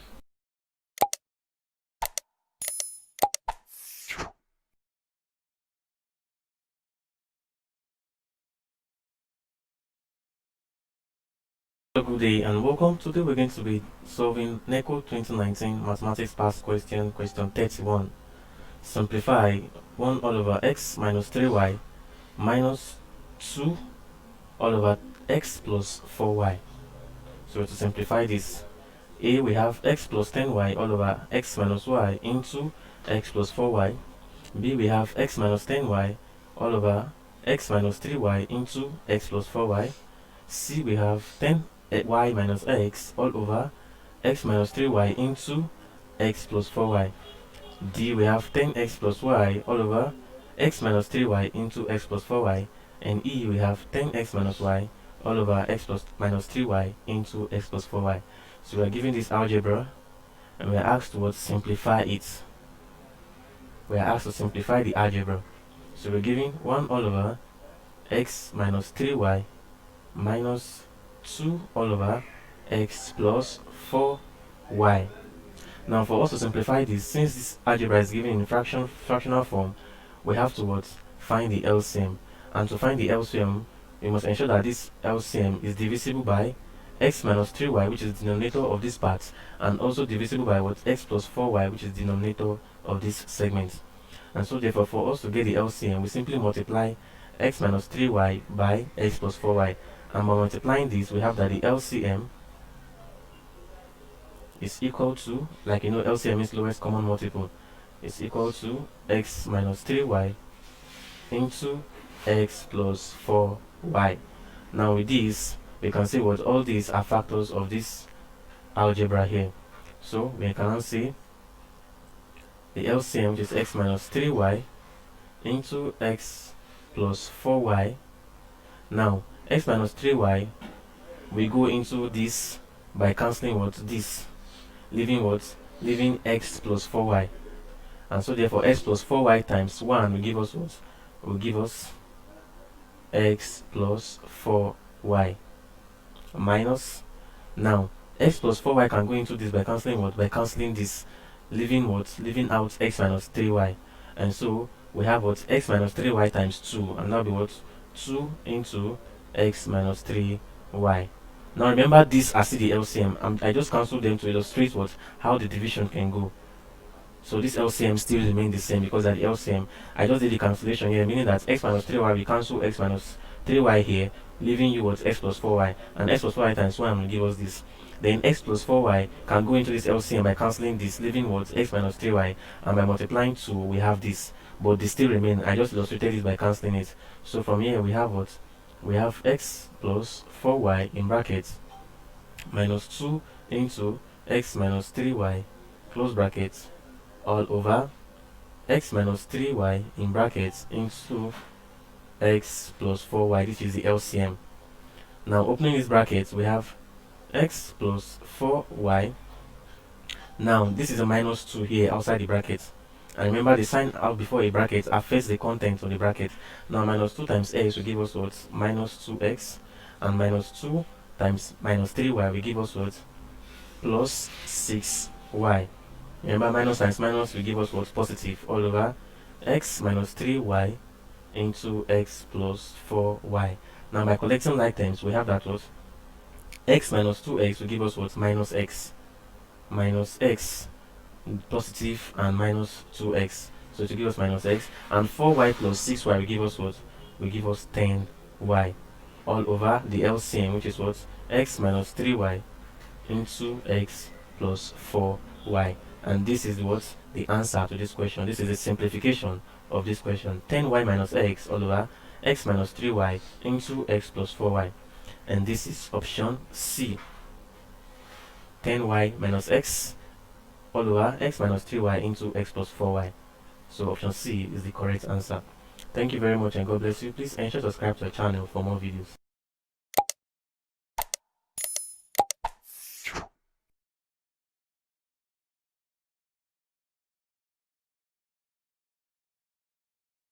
Hello, good day and welcome. Today we're going to be solving Neco 2019 Mathematics Past Question, question 32.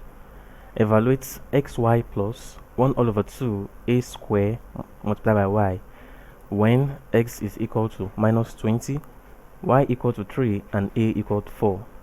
A 36, b 24, c minus 24, d minus 36, and e minus 60. So we have to evaluate what? We have to evaluate this given. So we are given the expression as x times y plus 1 all over 2 multiplied by a square multiplied by y. Now we're given that x is equals to minus 20, y is equal to 3, and a is equal to 4. Now we substitute for each of these variables with the what corresponding values given to us. And that is, for x we have what? Minus 2 multiplied by y, which is 3. Minus 20, sorry, for x. Minus 20 multiplied by y, which is what? Which is 3. This is minus 20 for x. 3, then plus 1 all over 2 multiplied by a square. And a is given to us as 4. So 4 square multiplied by y again, which is what? 3. Now from here we have that what? Minus 20 times 3 will give us what? Minus 60 plus, let's put this in brackets, 1 all over 2 multiplied by 4 square will give us what? 16. 4 times 4 will give us 16. Then multiply by 3. Now let's simplify here. 2 will go here once, and 2 will go into 16 what? 8 times. So I left it what? 1 times 8 times 3. And this is equal to minus 60 plus 1 times 8 times 3, which is what? 24. And so we have that minus 60 plus 24, and now to give us minus 36. So this is the answer for the evaluation of this, given that x is equal to minus 20, y is equal to 3, and a is equal to 4. So the answer is minus 36, and that is option D, minus 36. Thank you very much and God bless you. Please ensure to subscribe to this channel for more past question videos.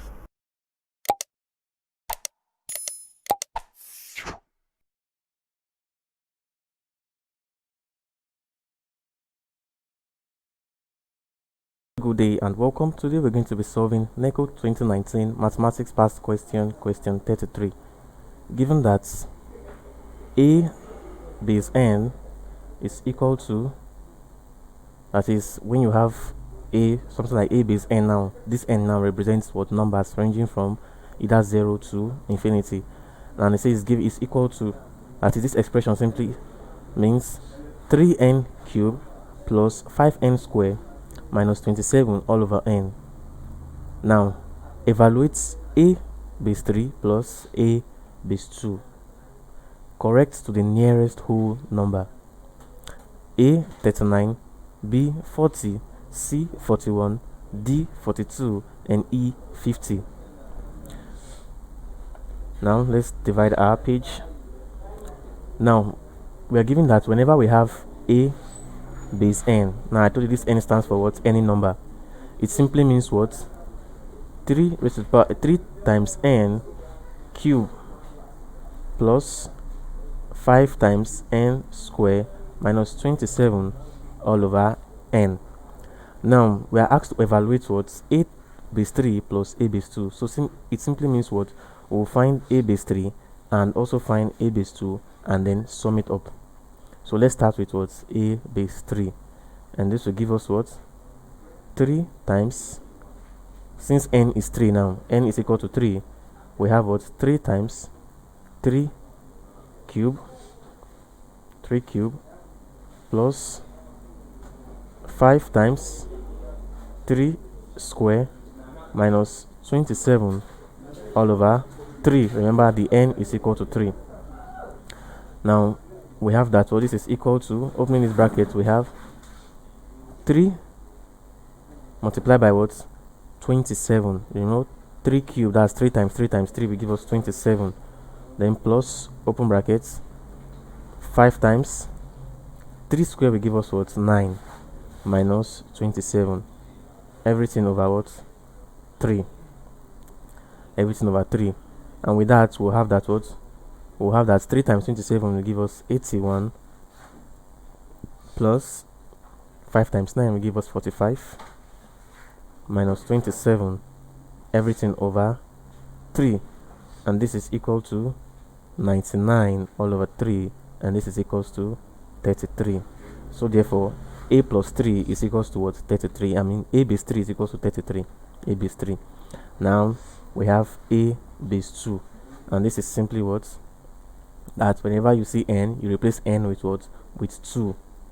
Now let's use the formula. So we have 3 into 2 raised to the power of 3 close brackets plus 5 into 2 raised to the power of 2 close bracket minus 27. Everything all over what? All over 2. And with this we have, this is equals to 3 multiplied by 2 raised to the power of 3 means 2 times 2 times 2, which is 8, plus 5 times 4, that is 2 square, minus 27. Everything all over what? 2. Now with this we have that what? We have 24, that's 3 times 8, plus 20 minus 27 all over 2, and this is equals to 17 all over 2, which is equal to 8.5. 8.5. So therefore a2 is equals to what? 8.5. But the question says a3 plus what? Plus a2. So we are doing what? a3 plus a2, and this is equals to, a3 is 33 plus a2 is what? 8.5. 8.5, and this will give us 41.5, which is our answer. But now the question says what? Correct to the nearest whole number. Correct to the nearest whole number.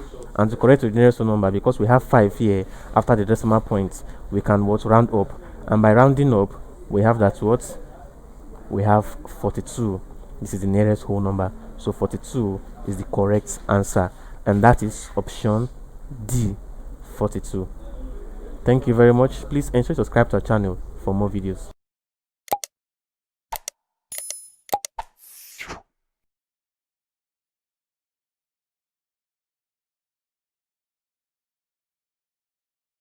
Hello, good day and welcome. Today we're going to be solving Neco 2019 Mathematics Past Question, question 35. Find the volume of a sphere with radius 7 cm to the nearest whole number. Take pi to be 22 all over 7. A 154 centimeter cube, B 615 centimeter cube, C 616 centimeter cube, D 1078 centimeter cube, and E 1437 centimeter cube.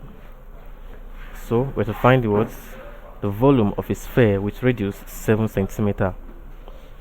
Now the formula for finding the volume of a sphere V is given as 4 all over 3 pi r cube. 4 all over 3 pi r cube. This is formula to find the volume of a sphere. And we're given that pi is equals to 22 all over 7, and r, which is the radius, is equal to 7 centimeter. So with these values we can find the volume of this sphere, and the volume V is given as 4 all over 3 multiplied by 22 all over 7 multiplied by 7 cube, which is the radius.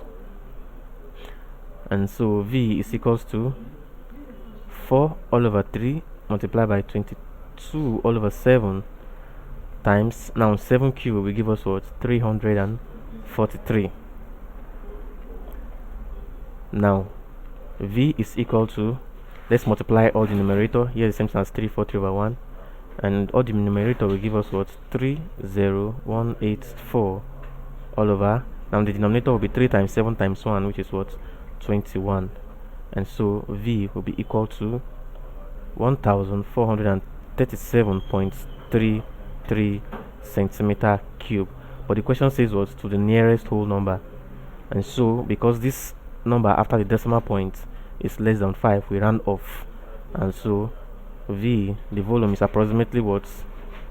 1437 centimeter cube, and that is option E, which is the volume of the sphere. Thank you very much. Please I should subscribe to the channel for more videos.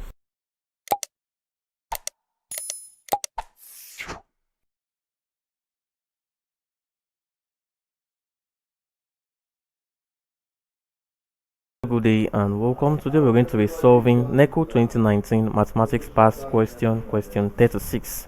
An aeroplane flies from a town K of latitude 47 degree north, 23 degree east, that's the longitude, to another town L of the same latitude 47 degree north with longitude 57 degree west. Find the distance between the town K and town L along the parallel of latitude to the nearest kilometer. Now take R to be equals to 6,400 kilometers, pi to be equal to 22 all over 7. So we have A 2,591, B 6,097, C 6,820, D 8,940, and E 9,610. Now we're giving what? R. We're giving R, which is the radius of the earth, to be what? 6,400 kilometers. 6,400 kilometers, which is the radius of the earth. And we are asked to find what distance between town K and town L. Now let's represent this with what? With a diagram. Let's just draw a small diagram here. This representing the earth. Then we have the what? The coordinates. This is the west, the east, the south, and the north. Now we're giving what? We're giving that aeroplane flies from a town K of latitude 47 degree north. So since it is 47 degree north, let's take it like this. Let's take 47 degree north to be this point here, this point, and then let's make it this way. So here is what? 47 degree, and then town K is what? 23 degree east. That is the longitude of town K is what? 23 degree east, and since it is east, it will be around this place, town K. So let's say here is what? 23 degree east. Now this is town K. This point here is town K, and here is what? 23 degree east. Now we have what? So another town L. Town L is at the same latitude, and with longitude 57 degree west. So it will be here, on the west side, 57 degree west. So this is town L, this town L, which was 57 degree west, 57 degree west. Now it says find the distance between what? Between town K and L. Find the distance between town K and town L. Is theta. Okay. Now the formula to find the distance between town K and town L is given as D is equals to what? Theta. Remember I said this is the theta all over 360 multiplied by 2 pi r. 2 pi r. But now this r here is equals to the radius of the earth, which is this capital R, multiplied by what? Cos the latitude given to us, and the latitude given to us is what? 47 degree. And so therefore we say what? D, which is the distance between town K and town L, is equals to what?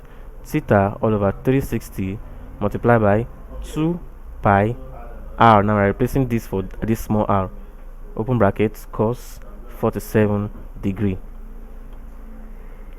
Now theta here is equal to, now since the town K is on latitude what? 23 degree east, and town L is on latitude what? Is on longitude, sorry, you know they're on the same latitude now, they're on the same latitude, but town K is on longitude what? 23 degree east, and town L is at longitude 57 degree west. Now because of what? The difference in the what? In the direction, that is west and east, we add what? These angles, this longitude, we add them together, so we have that theta is equals to what? 23 plus 57, and this is equals to what? 80 degree. That's because what? We have west and east, so we add them together. But if we were having east or west, we subtract, and so theta is equals to what? 80 degree, and therefore we have that D is equal to, that is the distance between town K and town L, as 80 all over 360 multiplied by 2 times 22 all over 7 multiplied by 6400 times cos 47 degree. And so therefore D is equals to what?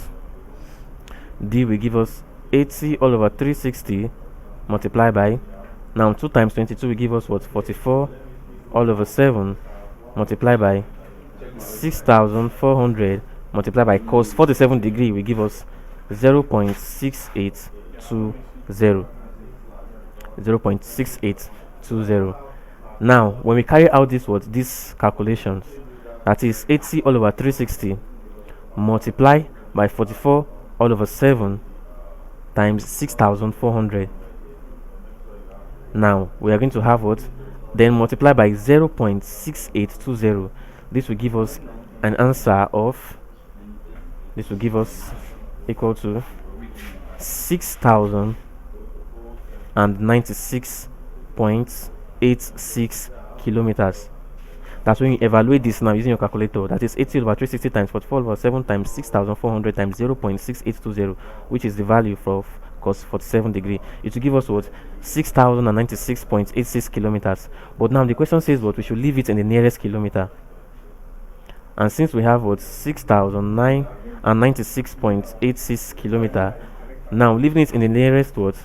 In the nearest kilometer, we have to round up, because what? The value here after the decimal is above 5, and when you have above 5, what do? You round up.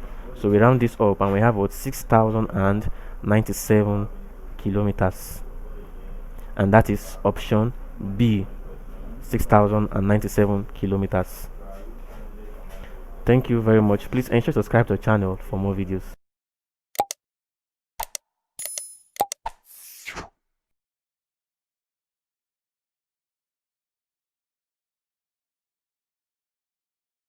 Hello, good day and welcome. Today we're going to be solving Neco 2019 Mathematics Past Question, question 37.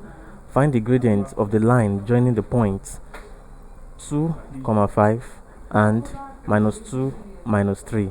A -8, B -4, C -2, D 2, E 4. So I have to find the gradients of a line joining the points, these points given. Now, gradient of a line is given as y2 minus y1 all over x2 minus x1. Now y2 here, this is y2 here is minus 3. Now let me just represent it like this is x1 y1 x2 y2. So y2 is equals to minus 3, y1 is equal to 5, x2 is equals to minus 2, and x1 is equals to 2.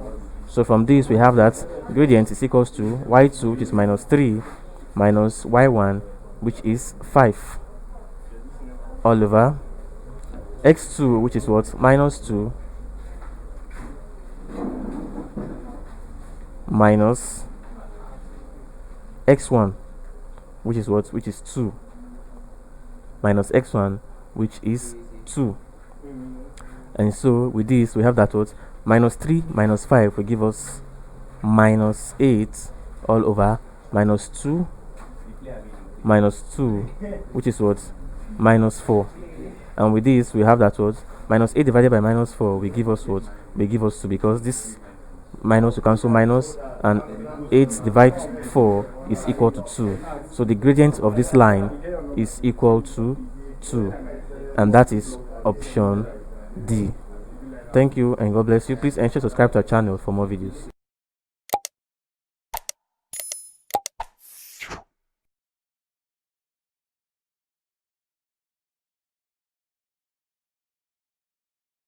Hello, good day and welcome. I will be solving Neco 2019 Mathematics Past Question, question 38.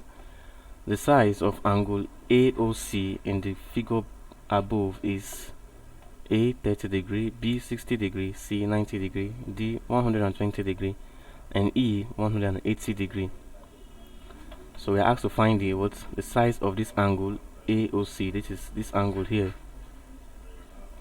Now looking at the construction of this angle, let's represent it now. We have a straight line. Let's call the straight line X, Y. And then the center of this line is 0. Now, looking at this, a semicircle was drawn with a given radius. Any radius at all was used to draw a semicircle from this point, that is the center of this line XY, and then the semicircle was drawn like this. Now looking at it very well, the same radius used to draw the semicircle was then used now again to bisect this same semicircle. Now let's call this point here point Z. Now from point Z, the same radius at which this semicircle was being constructed was used to bisect this semicircle, and it occurred here. Then a straight line was drawn connecting point O to this point of intersection. This point of intersection, let's call it F. Now this simple illustration is just is a simple method of constructing angle 60 degree. And if you look at this angle very well, this is an acute angle. So even from our options, any option that is not an acute angle is already out. Like C now, which is 90 degrees, already out of the option. D 120 is out of the option, and E is out 180, because this is an acute angle.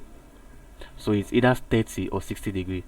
But like I said, this is a construction of angle 60 degree. Now for you to get angle 30 degree, you simply bisect again, dividing this angle 60 degree into 2 to get angle 30 degree, and that will be like something like this. Then you now call this here angle 30 degree. So this angle here is typically angle 60 degree.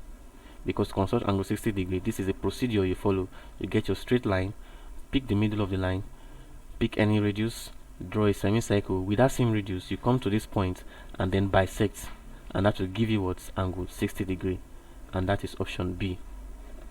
Thank you and God bless you. Please ensure to subscribe to our channel for more videos.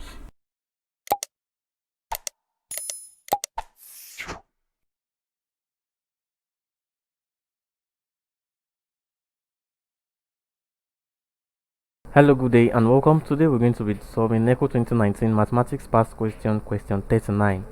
Find the value of K in the diagram above. A 48 degree, B 49 degree, C 132 degree, D 180 degree, and E 312 degree. So we're to find the value of K. This is K here, and we're to find the value in this diagram. Now K here represents what? An angle. Now this is given to us. Let's represent this now properly. So we have two parallel lines like this and like this. They are parallel lines, and like you know, parallel lines never meet. Parallel lines never meet. Then you have a line cutting across these parallel lines like this. You have a line like this, and now I extended here this place. Now this point here, now when you extend it downward, you have this point, and also this line here, when you extend it, you have it like this. So we have that what from here to here is 312 degree, and this is what your angle K. Now this simply means that what this angle here is equal to what? Angle K. And why? Let's call this angle here now X. It simply means that what K is equal to X. This is because they are what? They are corresponding angles. They are corresponding angles. They are corresponding angles, and corresponding angles are equal. So meaning that what angle K here is equal to this angle X. And for us to find angle X, we simply what? We simply say, you know, looking at this now, when you extend this line like this, you have that what this is a straight line, and this angle here is angle 180 degree, and I say here is what is X. So meaning that what X plus 180 degree will give us what 312, and so therefore we say what X plus 180 degree, which is angle on a straight line, look at it here, is equal to 312 degree. Now X is equals to 312 degree minus 180 degree, and this is equal to to give us 132 degree. 132 degree. Now like I said angle K is equals to what? This angle X. That is, this angle K here is equals to what? Angle X, and this is because what? They are corresponding angles. Corresponding angles, and so therefore angle K is equals to what? 132 degree, because it is equal to what? Angle X, being that they are corresponding angles. Now remember how I solved it? I said what? Extending this line like this and extending this one downward, we have this, and I say that X plus this angle will give us what? 312. That is because this angle here represents angle on a straight line, which is equals to 180, and so X plus 180 degree give us 312, and so we found X, and we say K is equals to X, so therefore K is equals to 132 degree, and that is option C. Thank you very much and God bless you. Please ensure to subscribe to our channel for more videos.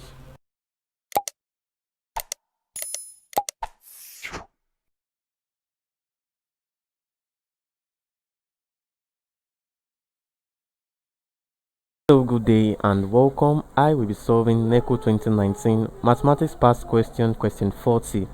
In the figure below, PQ and PR are tangent to the circle with center O.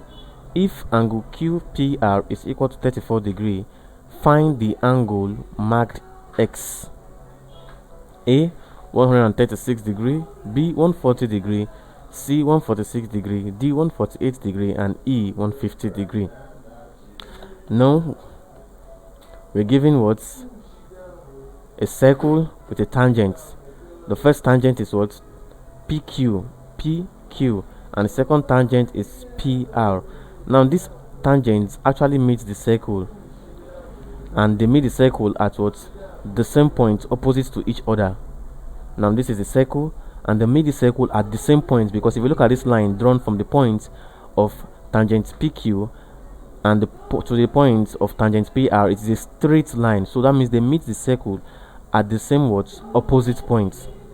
Now O here is the what center of the circle, and this line OR and line OQ is the what is the radius of the circle. And there's we know that the radius of a circle, wherever it meets a tangent, that angle formed is always a what a right angle. That is, the radius of a circle is always perpendicular. Now don't mind the diagram here. This diagram is not perfect, but it is stated from the question that was this O is the center of the circle. So not minding the diagram, since O is center of the circle, this line OR is the what is the radius of this circle, and so therefore the angle formed is a right angle, that is 90 degrees, because OR, which is the radius, is always perpendicular to the tangent formed. So this is a right angle. Likewise OQ, which is also a radius of the circle, we also form a right angle with this what with this tangent, because, and remember, the tangent meets the circle at the same what opposite points. Now this is a line here drawn for us. If you look at this triangle here now with this line, you notice that what this is an isosceles triangle. That is this angle here now, that is angle, the triangle PQR is an isosceles triangle. If you look at it, isosceles triangle, this angle PQR is an isosceles triangle. So therefore, to find each of this angle, it is very easy. Now the angles we are looking for now is this angle. Let's call this angle Y, and here too will also be equals to what will be Y2. Why? Because the base angle of an isosceles triangle is equal. So for an isosceles triangle, the base angle is equal. Now to find this base angle, since we know that the sum of angles in a triangle is equals to 180, we can simply say that what 2y is plus 34 is equal to 180. Now we're talking in respect to what angle? Triangle PQR. That is sum of angles in a triangle. From here we have that 2y is equals to 180 minus 34, which is equal to, now 180 minus 34 will give us 146. Now y is equals to 146 divided by 2, which is equal to what? Which is equal to 73 degree. So now each of this base angle is equals to what? 73 degree. That is, this base angle now of this isosceles triangle PQR is 73 degree. Now remember I told you that what that wherever a radius meets a tangent, a right angle is formed, which is 90 degree. So now looking at this triangle again, triangle OQR, if you look at this triangle OQR, you notice that it is also what an isosceles triangle, because this is a radius and this is also a radius, and so both here is equal to this place. So therefore also triangle OQR is also what? An isosceles triangle,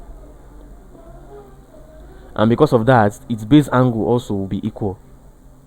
That is, this base angle too will be equal, and we can actually get this base angle from this value of y, since we know the value of y to be 73, and we know that this angle made here from the radius to the tangent is 90 degree, and we know that y, this is y, this angle from here to here, this angle here is y, this angle from here to here, likewise this angle here too is y. So since we know this angle to be 73 degree, we can easily find this angle here. Now this angle here can be found, so let's call that angle, let's call it angle Z. So we say Z plus angle Y is equal to 90 degree. That's what right angle. So we can say that what Z plus 73 is equals to 90 degree. So Z is equals to 90 minus 73, which is equal to 17 degree. So each of this angle here now is 17 degree. Remember, the base angle of isosceles triangle is the same. So if here can be, it's 17 degree. Since this angle here is 17 degree, remember we subtracted 73 from 90 to give us what? 17 degree. So this angle here is 17 degree. So we can say what? X plus 17 plus 17 is equal to 180. So x plus 34 is equal to 180 degree. Now to get the value of x is equals to 180 minus 34 degree, and that is equal to what? That is equal to 146. So x is equals to 146 degree, and that is option C. Now let me do a brief recap. We started with what? This triangle Q and PQR. We say triangle PQR is an isosceles triangle, and since here is given to us with 34 degree, we found this angle y here, and then finding angle y, we got what? 73 degree. And we said wherever a radius meets a tangent, a right angle is from 90 degree. So with that, we are able to what? Get angle z to be 17 degree, because 90 minus 73 will give us what? 17 degree. And also this angle here, this triangle here too, is a isosceles triangle, because what? Both sides of this angle is equal. And so with that, since we got this angle to be 17 degree, likewise this angle too will be 17 degree. And like we know, sum of angle in a triangle is 180. So adding this 17 plus 17 degree to give us 34 degree, we subtracted it from 180 to get angle x. And so therefore angle x was equal to what? 146 degree. And that is option C. Thank you very much. Ensure to subscribe to our channel for more videos.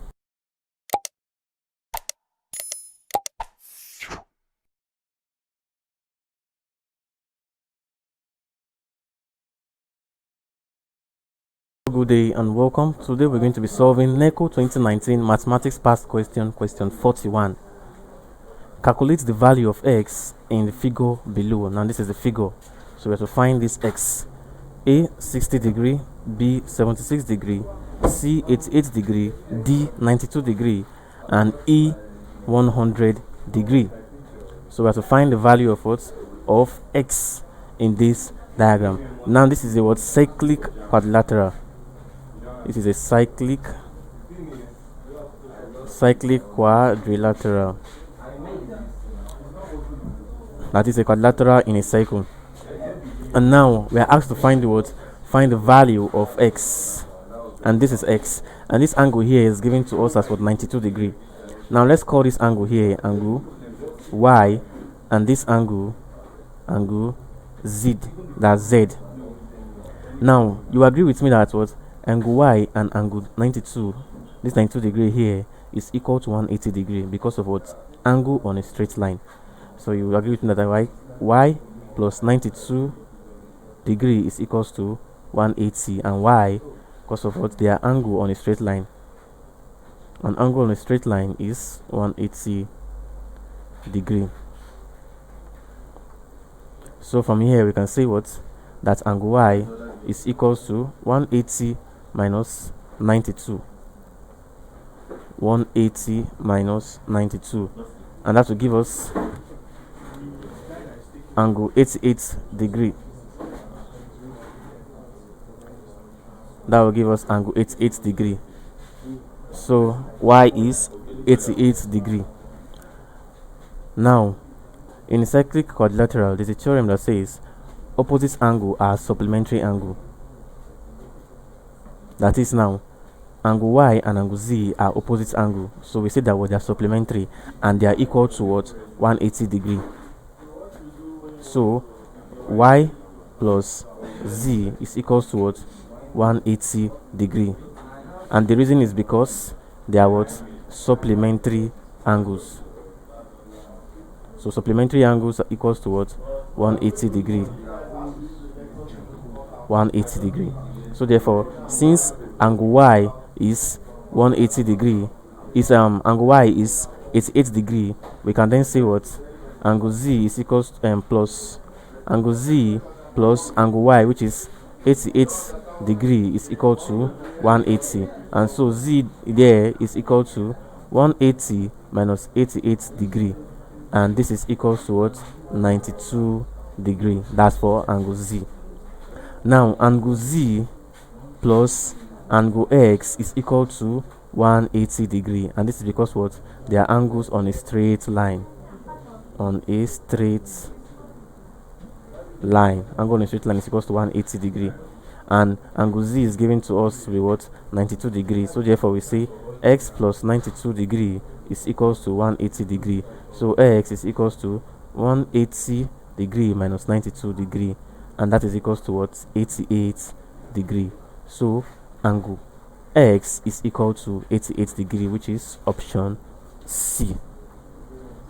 So angle X is 88 degree.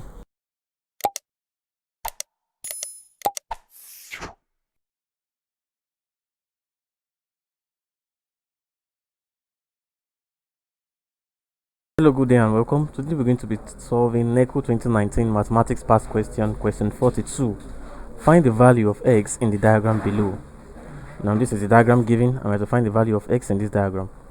A, we have 96 degree, B, 84 degree, C, 48 degree, D, 42 degree, and E, 20 degree. So we are asked to find the value of X in this diagram given to us here.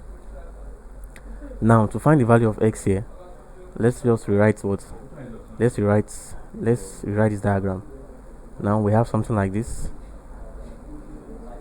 a line coming like this, another line coming like this, and then like this. Now this line here is said to be equal to this, and this here is said to be equal to this, and the angle here is 42 degree. Now we are asked to find this angle X. Now let's extend this line like this. Let's extend this line and also extend this also, and this. Now we have that here is angle 42 degree. Here is angle 42 degree. Now with this we can find we can find this angle here. Remember, let's call this angle angle Y. Now Y plus 42 degree is equal to is equal to 180 degree. This is because they are angles on a straight line. Angle on a straight line. Now from this we can see Y is equals to 180 minus 42 degree, and this will give us this will give us 138 degree. So meaning that this angle here is 138 degree. Now we've gotten this angle Y. Now if you look at this angle Y here, now you agree with me that this angle Y is equal to is equal to this angle here. Angle Y is equal to this angle. Let's call this angle Z. Angle Y is equal to this angle Z. Y is equal to Z, and this is because they are alternate angles. So alternate angles are equal. Angle Y is equal to angle Z, and so therefore angle Z is equal to 138 degree. 138 degree. Now from this angle Z here, which is 138 degree, we can find this angle here, that is one of the angle here now, and let's call this angle M. So from this we can see M plus Z is equals to 180 degree. That is angle on a straight line. Angle on a straight line. And so therefore we can see M plus, remember Z is 138 degree, is equals to 180 degree, and so therefore M is equals to 180 degree minus 138 degree, and this is equals to 42 degree. So angle M here is equals to 42 degree. This angle here is equal to 42 degree. Now if you look at this very well, look at this, look at the diagram here. This is an isosceles triangle, because you can see here and here is equal. Let's cut it from here like this. Let's cut this diagram from here now. Looking at this up view, this is an isosceles triangle. Now let me write it very well now, like this. saying that what this side is equals to this side, and since this side is equals to this side, this angle here must be equal to this angle here. And looking at this here now, we've gotten this angle M to be what? To be 42 degree. So therefore angle X is equal to what? Angle X is equal to M, and this is because what? They are base angle of isosceles triangle are equal. Base angle of isosceles triangle are equal. So therefore angle X is equals to what? 42 degree, because this angle M here is what? 42 degree. And remember, we got angle M by subtracting Z angle Z, which is 138 degree from 180, because what is angle on a straight line. And so angle X is equals to angle M, because what? They are the base angles of what? An isosceles triangle, because this angle here is an isosceles triangle. And so therefore X is equals to 42 degree, and that is option D. X is 42 degree. Thank you very much, and God bless you. Please subscribe to our channel for more videos.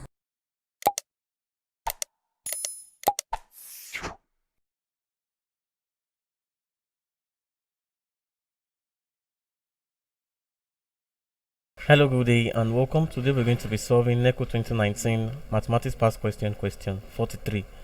Calculate the volume of a solid cone of base radius 3 cm and perpendicular height 7 cm. Take pi to be 22 all over 7. A 198 cm cube, B 108 cm cube, C 68 cm cube, D 66 cm cube, and E 21 cm cube. So we have to find the volume of a solid cone. Now let's say, for instance, you have a cone like this, and this is a cone, and then it said the base radius of this cone is what? Is 3 cm. That is, here is 3 cm, and the perpendicular height of this cone here is what? Is 7 cm. H is equals to 7 cm, and R, the radius, is what? 3 cm. Now the formula for calculating the volume of a cone is equal to 1 all over 3 pi r square h.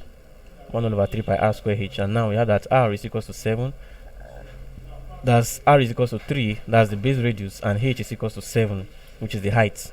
So now we say what? V is equal to 1 all over 3 multiplied by pi, which is given to us as 22 over 7, times 3 square. That is 3 times 3 multiplied by what? H, which is 7. Now 3 here we cancel 3, and 7 we cancel 7. So we have that V is equals to 1 times 22 multiplied by 3, and this is equals to 66 centimeter cube, and that is option D. 66 centimeter cube. That is the volume of this solid cone. Thank you very much, and God bless you. Please ensure to subscribe to our channel for more videos.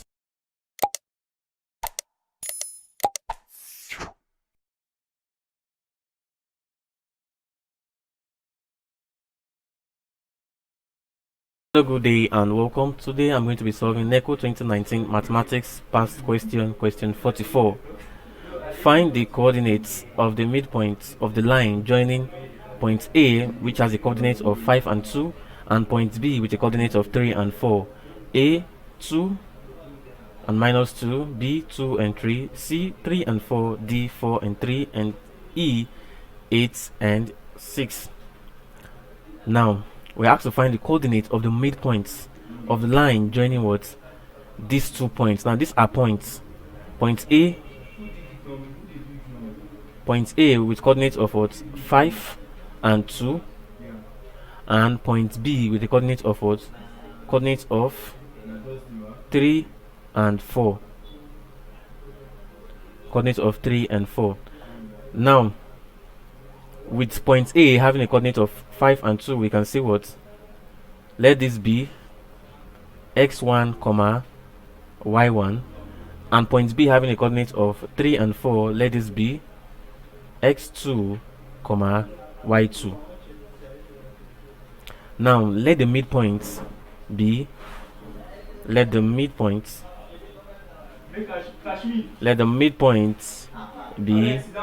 M. Now we can now see that the coordinate of the midpoint, which is m, is giving us xm, ym, that's comma ym, is equal to x2 plus x1 all over 2, comma y2 plus y1 all over 2. So this is the formula for finding the coordinate of the midpoint m. So x2 plus x1 all over 2, comma y2 plus y1 all over 2. And you can see that the x1 is a coordinate of a, and y1 is also a coordinate of a, x2 is a coordinate of b, and y2 is also a coordinate of b. So from here we have that the coordinate of the midpoint m, comma ym, is equal to x2 is what? X2 is 3 plus x1, which is 5 all over 2, comma y2 is 4 plus y1, which is 2 all over what? 2. So we have that the coordinates of the midpoint xm ym is equal to what? Is equal to 8 all over 2, comma 6 all over 2. And so therefore xm, comma ym is equal to 4, comma 3, and this is the coordinate of what? This is the coordinate of the midpoints 4, comma 3, and that is what? Option D, 4, comma 3. Thank you and God bless you. Ensure to subscribe to our channel for more videos.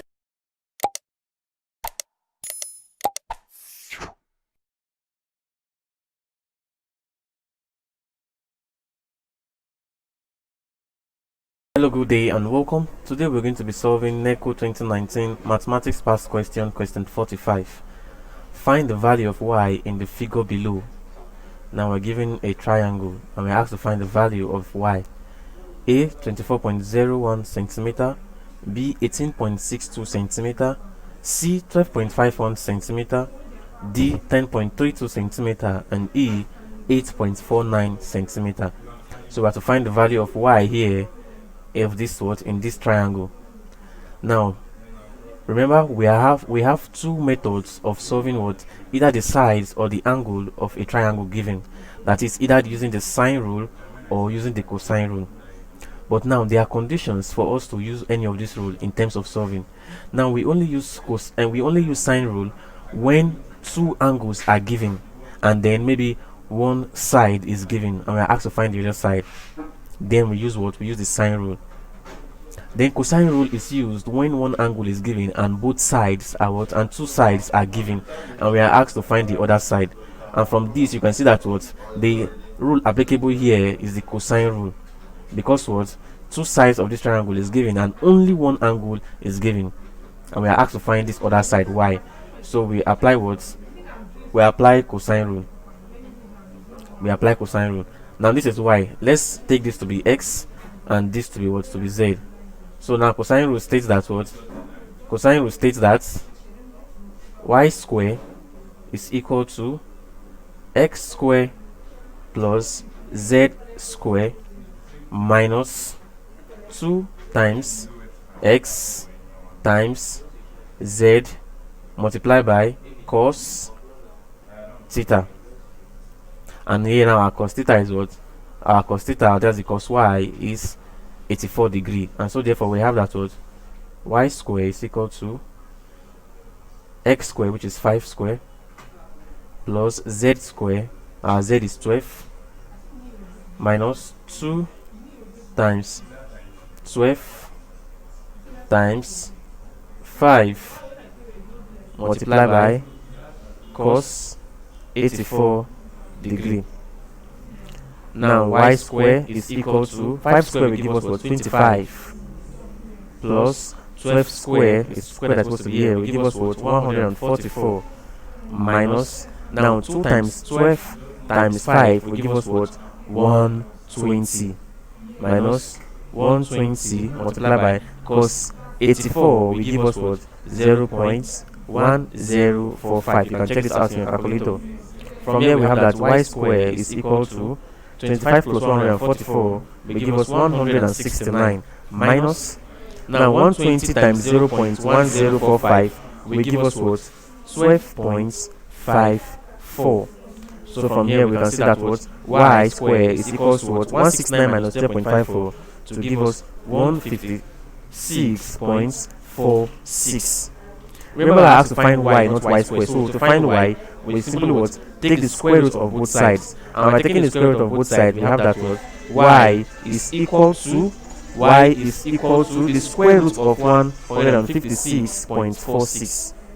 Square root 156.46, and that will give us what 12.51 centimeter. So y is equal to what 12.51 centimeter. So using the what cosine rule, we got that y is equal to what 12.51 centimeter, and that is option C. Option C, y is equal to 12.51 centimeter. Thank you very much and God bless you. Ensure to subscribe to our channel for more videos.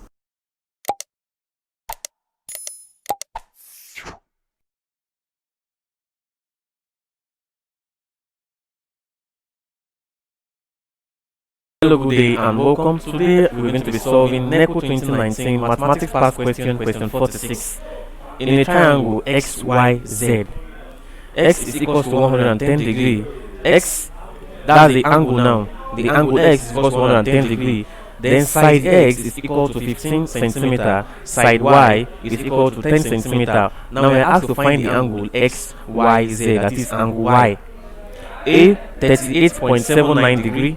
B 30.16 degree, C 25.62 degree, D 22.79 degree, and E 20.37 degree. Now we're given an angle, a triangle, which has angle X, Y, and Z. It has angle X, Y, and Z. Now I'm going to represent this angle, this triangle. Let me draw it now, diagrammatically. Let me represent it diagrammatically. So we have a triangle like this. We have a triangle.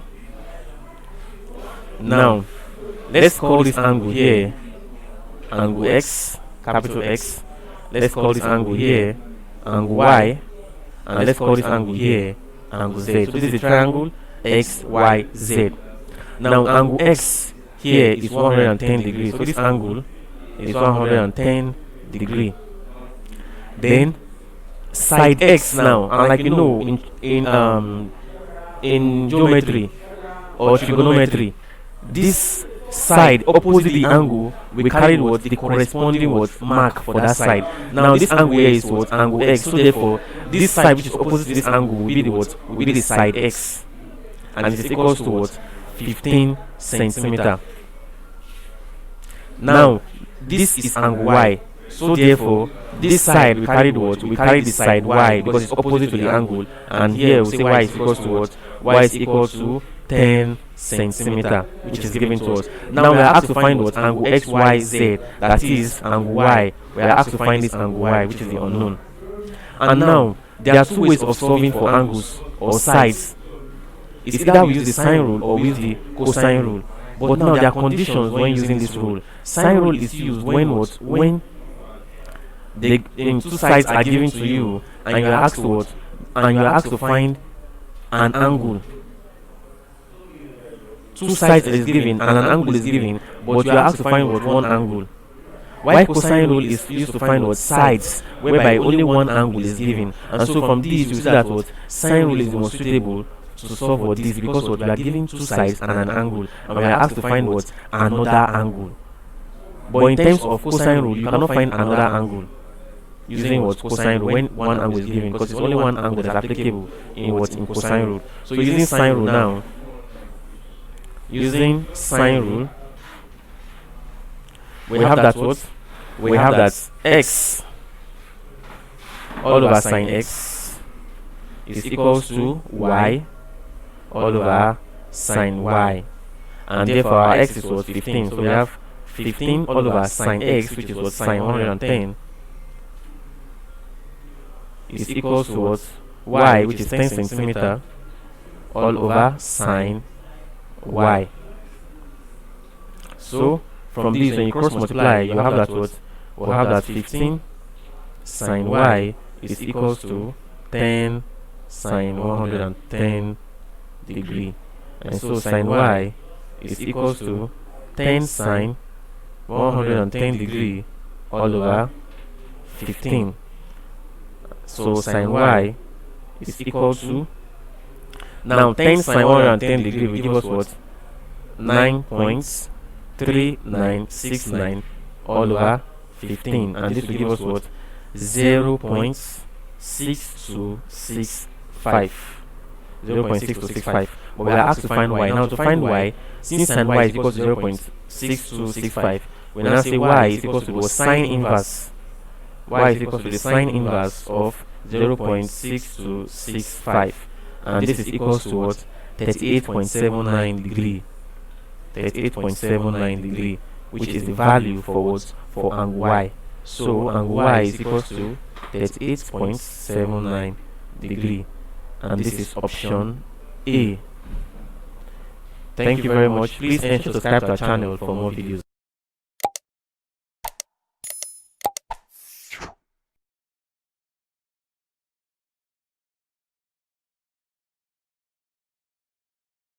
Hello, good day and welcome. Today we're going to be solving Neco 2019 Mathematics Past Question, question 47. A town A is 40 km due west of town C and town B is 50 km due south of town C. Given that the bearing of B from A is 141 degree, what is the bearing of A from B? A 360 degree, B 321 degree, C 260 degree, D 221 degree, and E 121 degree. Now this question is on bearing, and the question says a town A is 40 km due west of another town C. Now let's represent this using a diagram. Let's take, for instance, this is town C. Let's call this town C. This is the north, south, west, and east. Now let's say town A is 40 km due west of town C, meaning that town A is located somewhere here, 40 km due west of town C. Now let's call this place here town A. North, south, west, and east. Now another town B is 50 km due south of C, meaning town B was located somewhere here. Let's call this town B. 50 km due south of C. Now given that the bearing of town B from A is 141, the bearing of town B from A is 141 degree, meaning that the bearing of this town B from this town A, that is this angle here, is what? 141 degree. This angle here is 141 degree. So 141 degree, which is this angle. Now with that, we can see this angle here. Since we know that the bearing of town B from A is 141 degree, that is this angle from here to here is 141 degree. Now we can see this angle here, that is this angle now in the triangle. If you look at this, we'll form a what? We'll form a right angle triangle. This is a right angle here, a right angle triangle. Now this angle here, let's call this angle here, let's call it angle X. This angle X plus 90 degree, this is a 90 degree, that is X plus 90 degree is equal to 141 degree. Remember, the bearing of B from A is 141 degree, that is this total angle is 141, and this angle here is a right angle, that is 90 degree.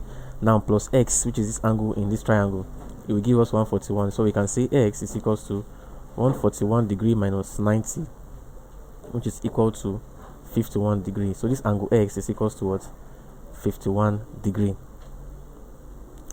Now remember, we are asked to find the bearing of A from B. Now, but we've gotten this angle here to be 51 degree. Now the bearing of A from B will be what? Will be equal to this angle here, like this. This total angle I just drew here now, that is from here to here, will give us what? The bearing of A from B. Now how do we find this angle? Now if you look at this angle very well, you will see that what? this angle here, like this, is 90 degree.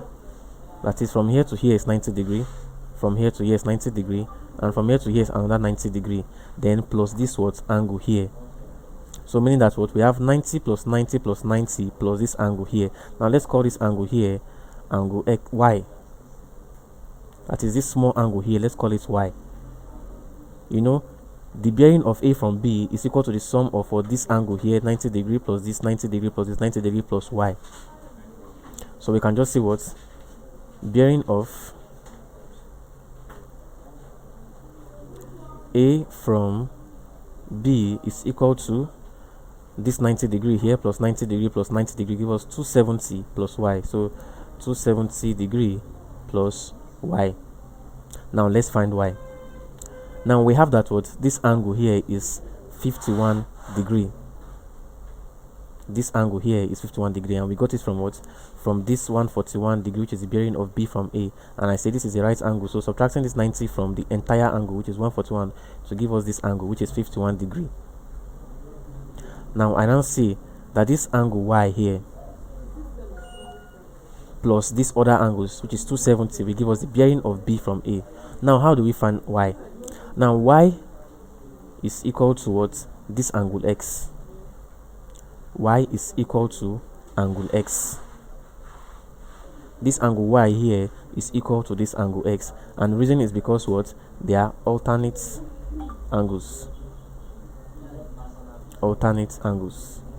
So angle Y is equal to angle X because they are alternate angles, and so therefore angle Y is equal to what? 51 degree, and therefore the bearing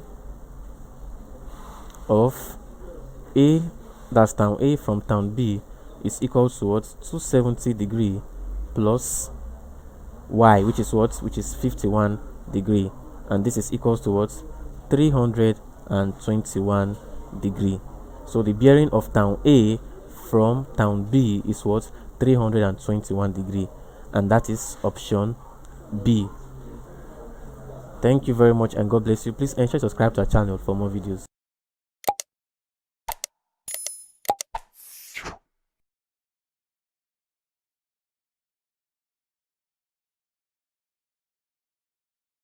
Hello, good day and welcome. Today we're going to be solving Neco 2019 mathematics past question 48.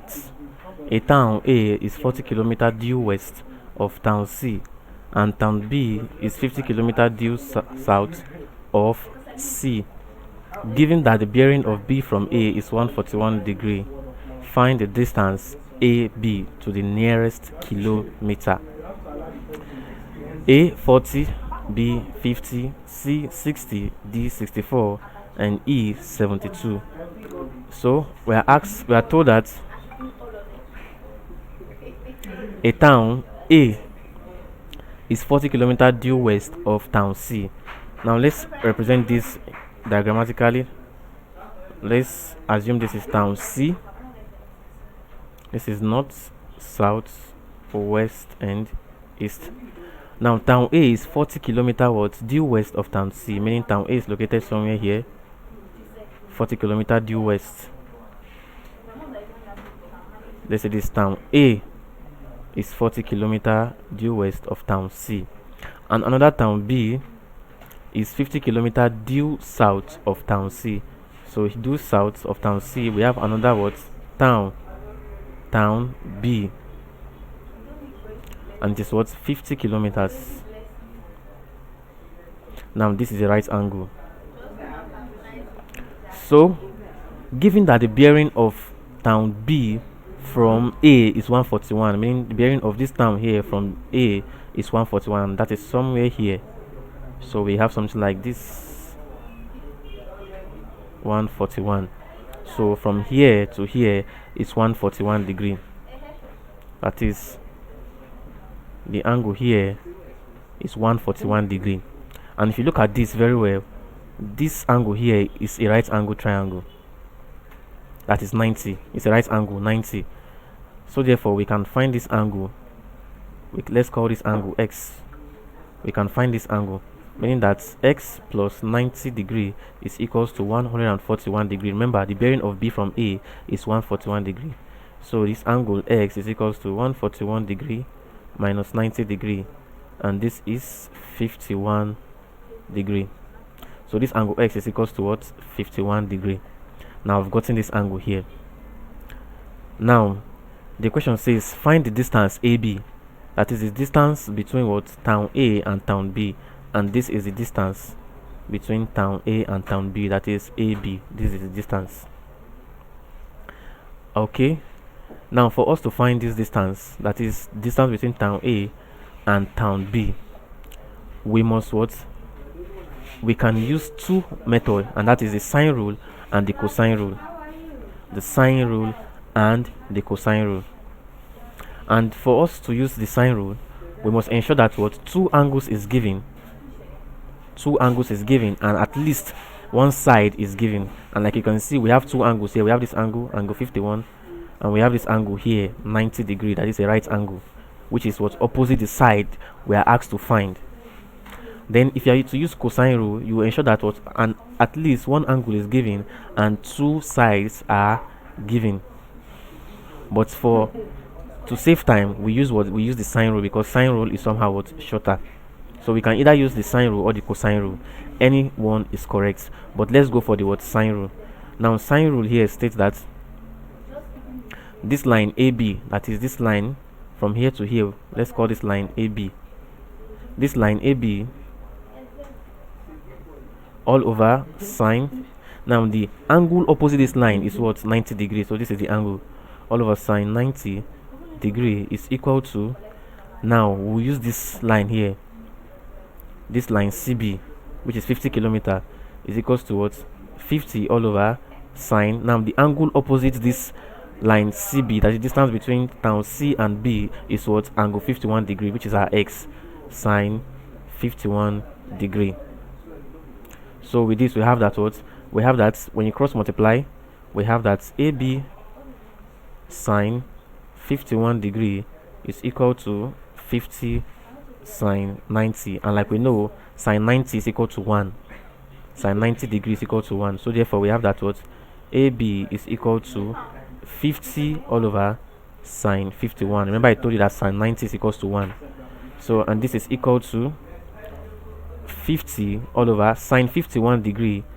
When you punch this on your calculator, we give you 0.7771. Now line AB, that is the distance between line town A and B, is given as 50 all over 0.771, and this is 64.3 kilometers. But remember, our question says we should what? Leave it in the nearest kilometer, and so because 3 here after the decimal is not up to 5, we round off, and this is approximately what? Approximately 64 kilometers. So 64 kilometers is the distance between what? Town A and town B, that is AB, and that is option D, 64 kilometers.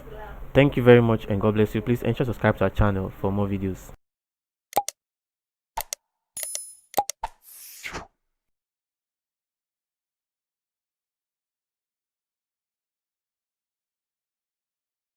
Hello, good day and welcome. Today we're going to be solving Neco 2019 Mathematics Past Question, question 49. Find the range of the following set of marks: 80, 65, 53, 35, 59, and 65. A 35, B 45, C 53, D 59, and E 65. So we have to find the range of these following set of marks. So we're given 80, 65, 53, 35, 59, and 65. Now range is given as the difference between the highest mark and the lowest mark. That is the highest mark minus the lowest mark. Now the highest mark here, let's call it HM, is equal to 80. 80 is the highest mark, and the lowest mark here, let's call it LM,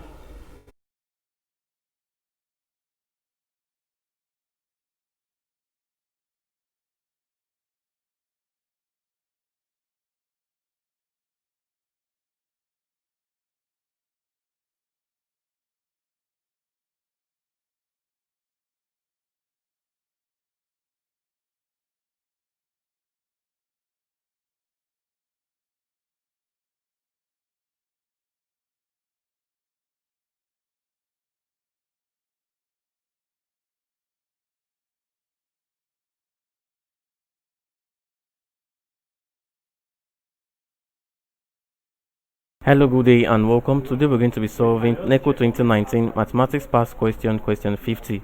Calculate the standard deviation of the following data: 43 kg, 39 kg, 42 kg, and 40 kg. A 1.6 kg, B 2.0 kg, C 2.5 kg, D 3.2 kg, and E 3.5 kg. So we are asked to find the standard deviation of the following data. Now, standard deviation SD is giving us the square roots of the summation x minus x bar, which is the mean, square all over n. N is the number of what data given, all over n. Now, this x bar here, like I said, stands for the mean. So let's find the mean of this given data, and the mean is equal to the sum of these data all over the number of the data given, plus 42 plus 40 all over n, which is equal to 4. Now this x bar, that is the mean, is equals to 164 all over 4, and this is equals to 41. So the mean is 41. Now with this we can find what the standard deviation. So we say SD is equals to roots. Now remember the formula: x minus what, the mean, and then square, summation. So we are adding everything up. Now this is what we are going to do. The first is 43, so we say 43 minus what, the mean, which is 41. Now square. This summation simply means what, addition, plus. So plus, the next is 39. 39 minus what, the mean, 41, square, plus the next is 42. 42 minus 41 square, then plus the last one, which is 40. 40 minus 41 square, everything all over what, n. So SD is equal to square root of, now 43 minus 41 will give us what, will give us 2 square, plus 39 minus 41 will give us minus 2 square, plus 42 minus 41 will give us 1 square, plus 40 minus 41 will give us minus 1 square, all over n, and the n is equals to 4. So we can just put 4 here, all over 4. So SD is equal to the square root of 2 square will give us 4, plus minus 2 square 4, plus 1 square 1, plus minus 1 square 1, all over 4. So therefore we have that SD is equals to what, the square root of 4 plus 4 will give us 8, plus 1 plus 1 will give us 10, all over 4. And this is equal to the square root of 10 divided by 4 will give us what, will give us 2.5, and square root of 2.5 is equal to 1.6. So therefore the standard deviation is what, SD is 1.6 kg, 1.6 kg, and that is option A. Option A, 1.6 kg. Thank you and God bless you. Please ensure to subscribe to our channel for more videos.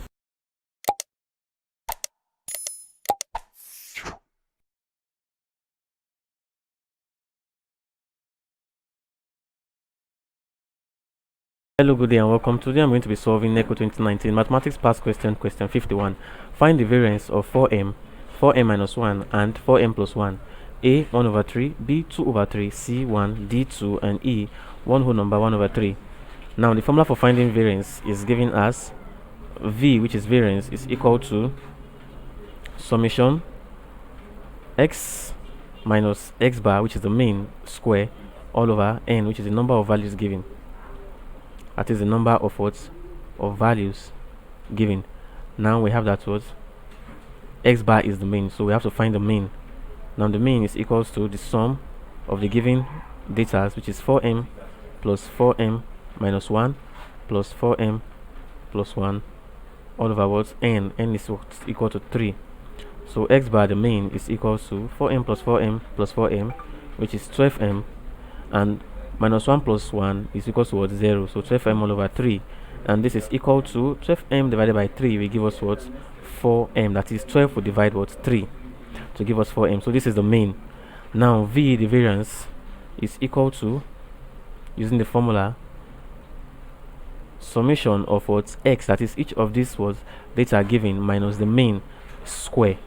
So the first is 4m, so we have 4m minus the mean, which is 4m square, plus 4m minus 1 minus the mean 4m square, plus 4m plus 1 minus the mean 4m square, also everything all over what n, which is 3. So V is equal to what? 4m minus 4m will give us 0, plus 4m minus 1 minus 4m. This 4m will cancel what? Minus 4m. So we have minus 1 square, plus 4m minus 4m will cancel out, so leaving us with plus 1 square all over 3. So this is equals to 0 plus minus 1 square will give us 1, 1 square will give us what? 1 all over 3, and this is equal to 2 all over 3, 2 all over 3. So the variance of these words values given, 4m minus 1 and 4m plus 1, is 2 all over 3, and that is option B. Thank you and God bless you. Please ensure to subscribe to our channel for more videos.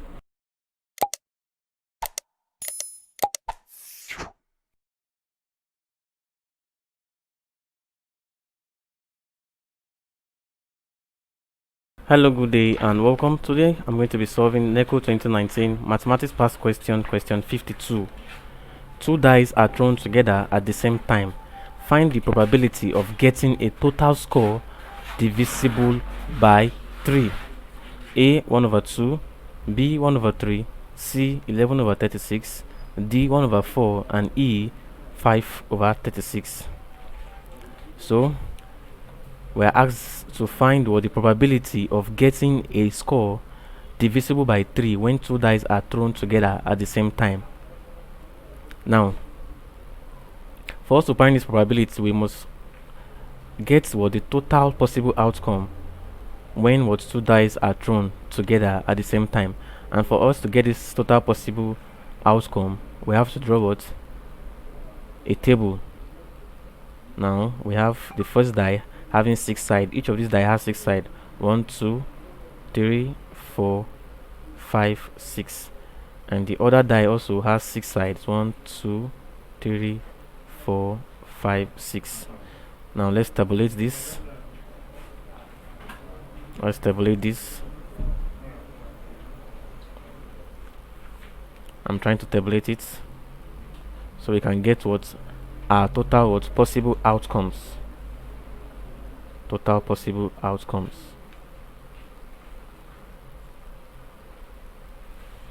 So we have like this, like this, like this. This will enable us to understand the probability very well. Now, first, when you throw the two die, there's a probability that what you get what 1 and 1, or 1 and 2, or 1 and 3, or 1 and 4, or 1 and 5, or 1 and 6, or probability of you getting 2 and 1, 2 and 2, 2 and 3, 2 and 4, 2 and 5, or 2 and 6, or 3 and 1, 3 and 2, 3 and 3, 3 and 4, 3 and 5, or 3 and 6, or 4 and 1, 4 and 2, 4 and 3, 4 and 4, 4 and 5, 4 and 6, or 5 and 1, 5 and 2,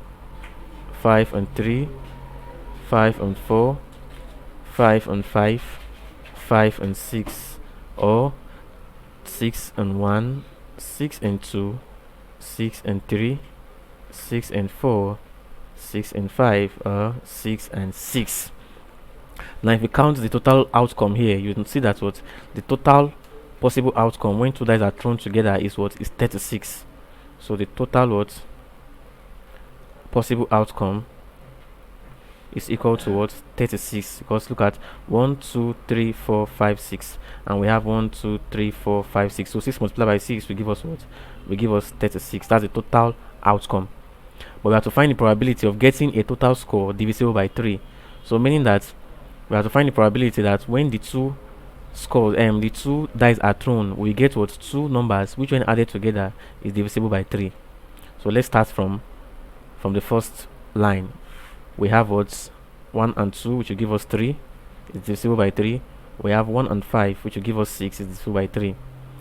On the second line, we have what? 2 and 1, which will give us 3, divisible by 3. We have 2 and 4, which will give us 6, is also divisible by 3. On the other line, we have what? 3 and 3, which will give us 6, is divisible by 3. Then 3 and 6, which will give us 9, also divisible by 3. On the fourth line, we have 4 and 6, which will give us 6, divisible by 3. 4 and 5, which will give us 9, which is divisible by 6. On the fifth line, we have 5 and 1, which will give us what? 6, divisible by 3. 5 and 4 give us 9, divisible by 3. And on the sixth line, we have 6 and 3, which will give us what? 9, divisible by 3. And 6 and 6, which will give us 12, which is also divisible by 3. So now let's count it now. We have 1, 2, 3, 4, 5, 6, 7, 8, 9, 10, 11, 12. So the numbers, that's the number of score divisible by 3, divisible by 3 is equal to 12. Now the probability is equals to what? Of getting numbers divisible by 3 is what? 12 all over the total possible outcome, which is 36. And 12 here will give us 1, and 12 in 36 will give us what? 3. So therefore the probability is equal to 1 all over 3, and that is option B. So the probability of getting total score divisible by 3 is what? 1 over 3, which is option B. Thank you very much and God bless you. Please ensure to subscribe to our channel for more videos.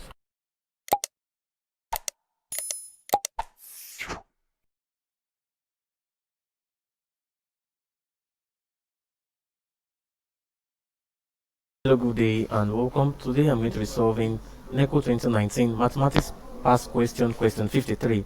A 3-digit number is formed by arranging 2, 3 and 5 in a random order. Find the probability that the number is divisible by 5. A 0, B 1 over 6, C 1 over 3, D 1 over 2 and E 1. So a 3-digit number given is derived from arranging what?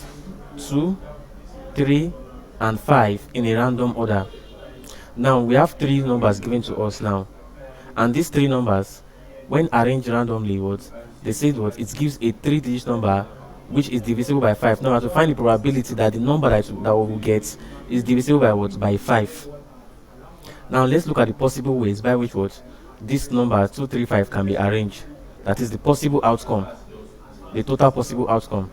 Now there are 6 ways by which what 2, 3, 5 can be arranged, and these include 2, 3, 5, 2, 5, 3, 3, 2, 5, 3, 5, 2, 5, 2, 3, and 5, 3, 2.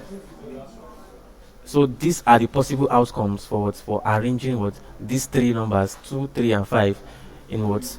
In a random order. So the total possible outcome is 1, 2, 3, 4, 5, 6. So total possible outcome is equals to what? 6. Now the question says we should find the probability that the number is divisible by 5. Now out of all these numbers, say now which is divisible by 5? 2, 3, 5 is divisible by 5, and 3, 2, 5 is divisible by 5, and these are the only 2 numbers which are divisible by 5. So numbers of outcome divisible by 5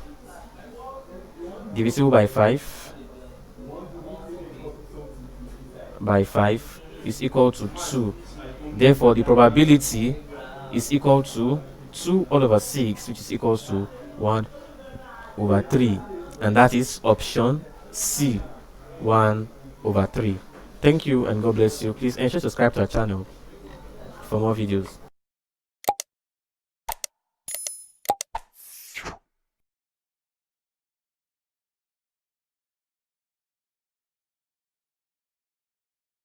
Hello, good day and welcome. Today I'm going to be solving Neco 2019 Mathematics Past Question 54. An agricultural farm engaged casual workers in their farm. The cumulative curve below shows their average earning per hour. Find the median of the curve. A 15.0, B 15.5, C 16.5, D 17.5, and E 18.0. Now this is a cumulative curve. We call this curve the O-give curve, giving, showing the what? Showing the earnings, that is the average earning of these workers per hour. Here represent what? The cumulative frequency.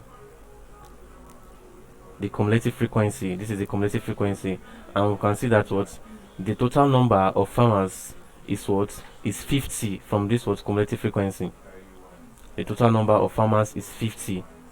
Now this is the what? Average earning per hour. Now this is the number of workers. Like I said, the maximum number, that is the highest, the number of workers working in the farm is 50. So this is the cumulative what? Frequency, and here on the x-axis represent the average earning. Now this here says 9.5, here have 14.5, 19.5, here 24.5, and here 29.5, meaning that each of these boxes represents what? 0.5.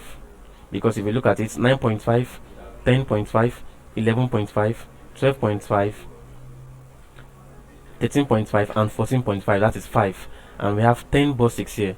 So 5 divided 10 will give us what? Will give us 0.5. You know, we have 10 boxes here, and 9.5 to 14.5 is 5. So 5 divided by 10 is equal to 0.5, meaning that each of these boxes represents what? 0.5. But now the question asks us to find what? The median of the curve. And for us to find the median of the curve, we have to find the what? The median of the frequency. That is, you know, median simply means what? Half. The middle one. So for us to find the median of this curve, we have to find what? Using the what? Cumulative frequency. And this is what? 50 divided by 2, and that is equal to 25. Now 25 here is not the median, but to find the median, we have to what? Use the cumulative frequency by dividing it by 2, which gives us 25. Now to find this median, we are going to trace what? We will trace this 25 on the graph.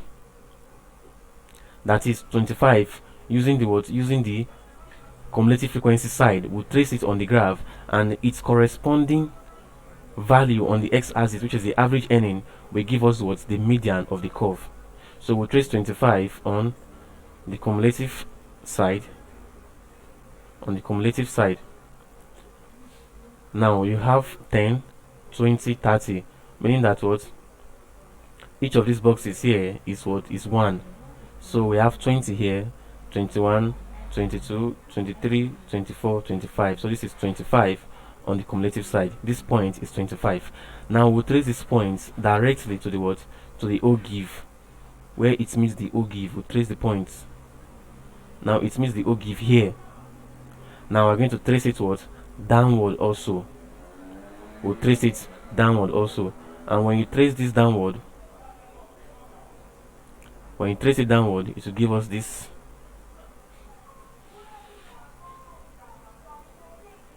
This is the value. Now let's calculate. We have what? 14.5 here. So here will be what? 15, 15.5, 16, and we have 14.5, 15, 15.5, 16, and 16.5. So 16.5 here is the what? Is the value for the what? The median of the curve. 16.5, and that is what? Option C. Remember how I did this? I said what? Using the cumulative frequency, we divided by 2, we got 25. Now tracing 25 from the cumulative frequency to a point where it meets the O-give, and we trace it downward, and that gives us a point what? On the x-axis, which is the average earning, and that is 16.5. So the median of this curve is equal to 16.5, which is option C. Thank you very much, and God bless you. Please ensure to subscribe to our channel for more videos.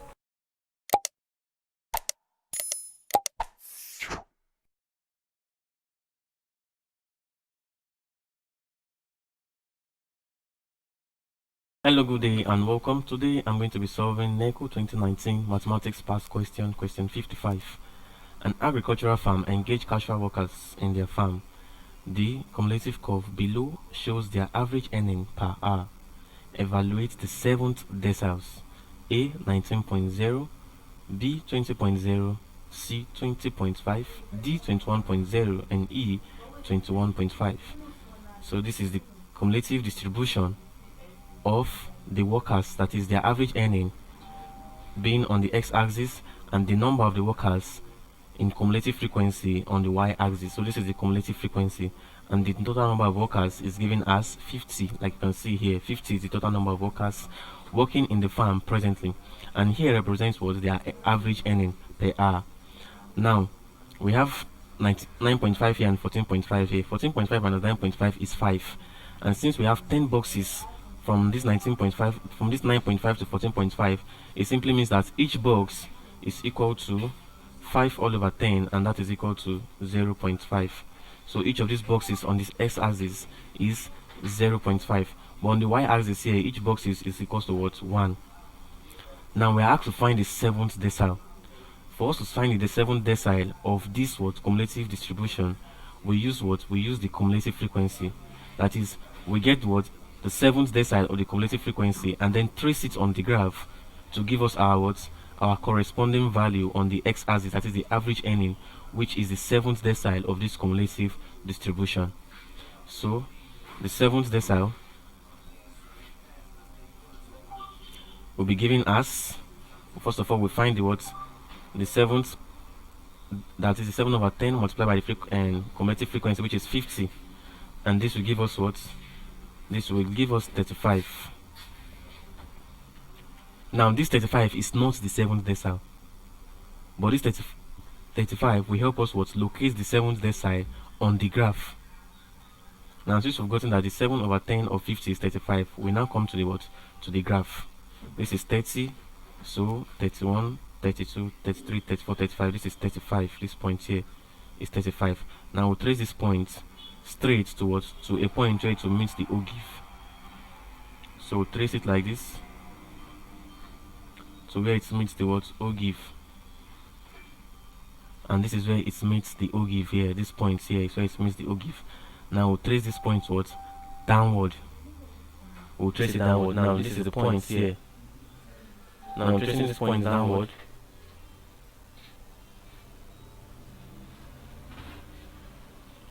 Here, this is the point now. Here. Now let's calculate. We have I say each of these boxes on the x-axis represents 0.5. So therefore, since we have 19.5 here, the next here is 20, because 19.5 plus 0.5 will give us 20. So therefore, the 7th decile of this cumulative distribution is equal to 20. And remember how we did it? Finding the 7th decile, we say 7 all over 10 multiplied by the cumulative frequency, which is 50. That is the total number of workers working in the farm, which is 50, and that will give us 35. So now we trace 35 on the y-axis to a point where it touches the ogive, and this is the point. Now we trace it downward to the x-axis, which is the average earning, to find the 7th decile, and we'll find it to be 20.0, and that is option B, 20.0. Thank you very much, and God bless you. Please ensure to subscribe to our channel for more videos.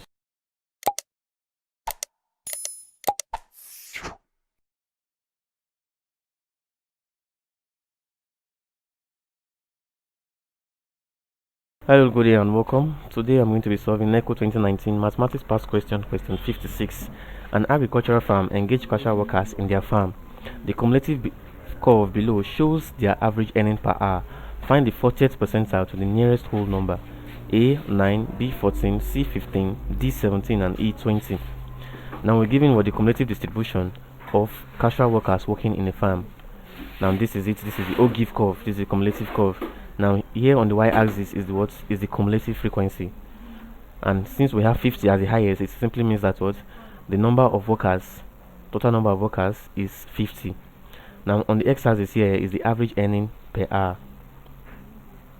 Now each of these boxes on the y-axis is what equal to 1. That is, each box has a value of 1, and each box here on the x-axis can be derived by saying, since here is 9.5 and here is 14.5, 14.5 minus 9.5 will give us what, 5. And since there are 10 boxes between 9.5 and 14.5, 5 over 10 will be equal to 0.5. So each of these boxes here, these smaller boxes here, represents 0.5 on the x-axis. Now we are asked to find the 40th percentile. For us to find the 40th percentile of this cumulative distribution, we use the cumulative frequency. That is the number of workers, which is 50. So we find the 40th percent. 40%, that's 40 all over 100 multiplied by 50, and this will give us what, 20. Now take note, 20 is not the answer, but 20 is what is the value on the y-axis, which we are going to trace to a point where it touches the ogive to get the corresponding value on the x-axis, which is the average earning per hour, and this will give us what, the value for the 40th percentile of this cumulative distribution. So since we have 20 here, we trace 20 now to the ogive and to this point. Now this point where it meets it here, we trace it what, downward. We trace it downward to this point. Now this is the point where it meets this what, corresponding point on the x-axis, which is the average earning. Now we have 14.5 here, so plus 0.5 will give us what, 15. So therefore the 40th percentile on the graph is equal to what, 15, and this is the answer, and that is option C, 15. Thank you very much, and God bless you. Please ensure to subscribe to our channel for more videos.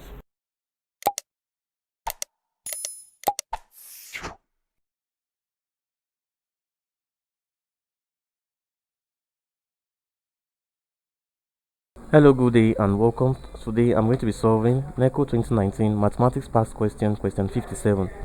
A box contains 3 blue, 2 green and 4 red identical balls. If 2 balls are selected at random without replacement, find the probability that the 2 balls are of the same color. A 1 over 36, B 1 over 12, C 1 over 6, D 5 over 18, and E 29 over 81. So we have to find the probability that what, the 2 balls selected are of the same color. That it is either they are what, the 2 balls are either blue, or they are either red or green. Now the total number of balls given, total number of the balls is equals to 3 blue plus 2 green plus 4 red, which is equal to 9. 9 balls are given. Now number of blue balls is equal to 3. Number of green balls is equal to 2, and the number of red balls is equals to 4. Now the probability of getting or picking 2 balls without replacement and ensuring that these 2 balls are of the same color is given as the probability that these 2 balls are blue, or the probability that the 2 balls are green, or the probability that the 2 balls are what, red. And that is, say, let me represent this now in mathematically. So probability of selecting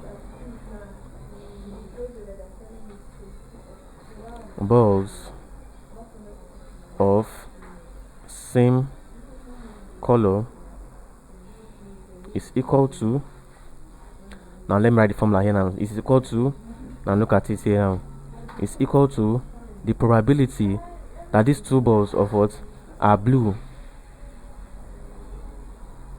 probability that the 2 balls are blue, plus, or that's, or this plus now represents all, probability that the 2 balls are what, are green, or that is plus probability that the 2 balls are what, are red. So therefore this is equal to, now probability of selecting 2 balls that are blue is giving us, since the number of blue balls is 3 all over, and the total number is 9 times, remember, by picking 2 balls, so times, now the next now will not be 3 again, because what the statement says without replacement. So if the first ball is picked, and the first, initially we have 3 blue balls, now when you pick one out of those 3, is remaining 2 blue balls in the box, and then the total number also will reduce to 8. So now the next will be 2 all over 8 instead of 3 over 9 again. So it's 2 all over 8 because we selected it and we know what to replace it, so without replacement. So therefore, since we remove 1 out of 3, we have 2, and since we remove 1 out of 9, we have 8. Or the probability of getting the 2 balls to be green, and that is, now the total number of green balls is 2. So first we have 2 all over 9 times, now similarly again without replacement. So now since we've removed 1 green, we'll be left with 1 green, and since we've removed 1 out of the total number of balls, we'll be left with 8. So 1 over 8 plus the probability of getting a red ball, and that is 4 over 9 for the first ball, then without replacement multiply by 3 over 9, 3 over 8. Remember, we removed 1 out of the red ball, so it's left 3, and remove 1 out of 9 balls, so 8, 3 over 8. Now this will be equal to, so from here we'll have that 3 over 9 will give us 1 all over 3, multiply by 2 over 8 to give us 1 over 4, plus, now here we have that 2 will go into here once, and into here 4 times. So we have that 1 all over 36. 9 times 4 will give us 36. 1 over 36 plus, now we have 4 here. 4 will go into here once, and into 8 2 times, and 3 will go into here once, and into 9 3 times. 3 times 2 will give us 6. So we have 1 all over 6. Now this is equal to 1 over 3 times 1 over 4 will give us 1 over 12 plus 1 all over 36 plus 1 all over 6. Now the LCM here is 36. 12 in 36, that is 36 divided by 12, which is the LCM. 36 is the LCM, will give us 3. 3 times 1 will be 3 plus 36 in 36, 1. 1 times 1, 1 plus 6 in 36 is 6. 6 times 1, 6. So we have 3 plus 1 plus 6 all over 36, and that is equal to 3 plus 1 will give us 4 plus 6 will give us 10 over 36. Now let's break it down to the simplest form. The common factor here is 2. 2 will go into 10 5 times, and 2 will go into 36 18 times. So the probability of selecting 2 balls that are of the same color is 5 over 18, and that is option D, 5 over 18. Thank you and God bless you. Please ensure to subscribe to our channel for more videos.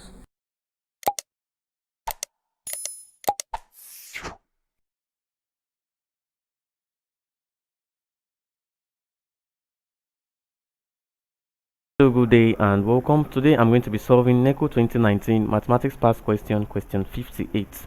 Find the derivatives of y is equal to 3x minus 1 in brackets raised to the power of minus 2 with respect to x. A minus 6 into 3x minus 1 raised to the power of minus 3. B minus 6 into 3x minus 1 raised to the power of minus 2. C minus 4 into 3x minus 1 raised to the power of minus 3. D minus 4 into 3x minus 1 raised to the power of minus 2. And E 6 into 3x minus 1 raised to the power of minus 3. So we have to find the derivatives of y is equal to 3x minus 1 in brackets raised to the power of minus 2 with respect to x. Now this is a what? This is a composite function. Let's divide our page. This y is equal to 3x minus 1 or minus 2 is a composite function. So we are asked to differentiate this composite function. And for us to differentiate this composite function, we have to use what we call the chain rule. We use the chain rule. And this chain rule says that the y dx is equal to the y all over du multiplied by du all over dx. Now we have y is equals to 3x minus 1 in brackets power minus 2. Let's u now equal to 3x minus 1. let u equal 3x minus 1. So we can now say y is equals to what? U raised to the power of minus 2. Now dy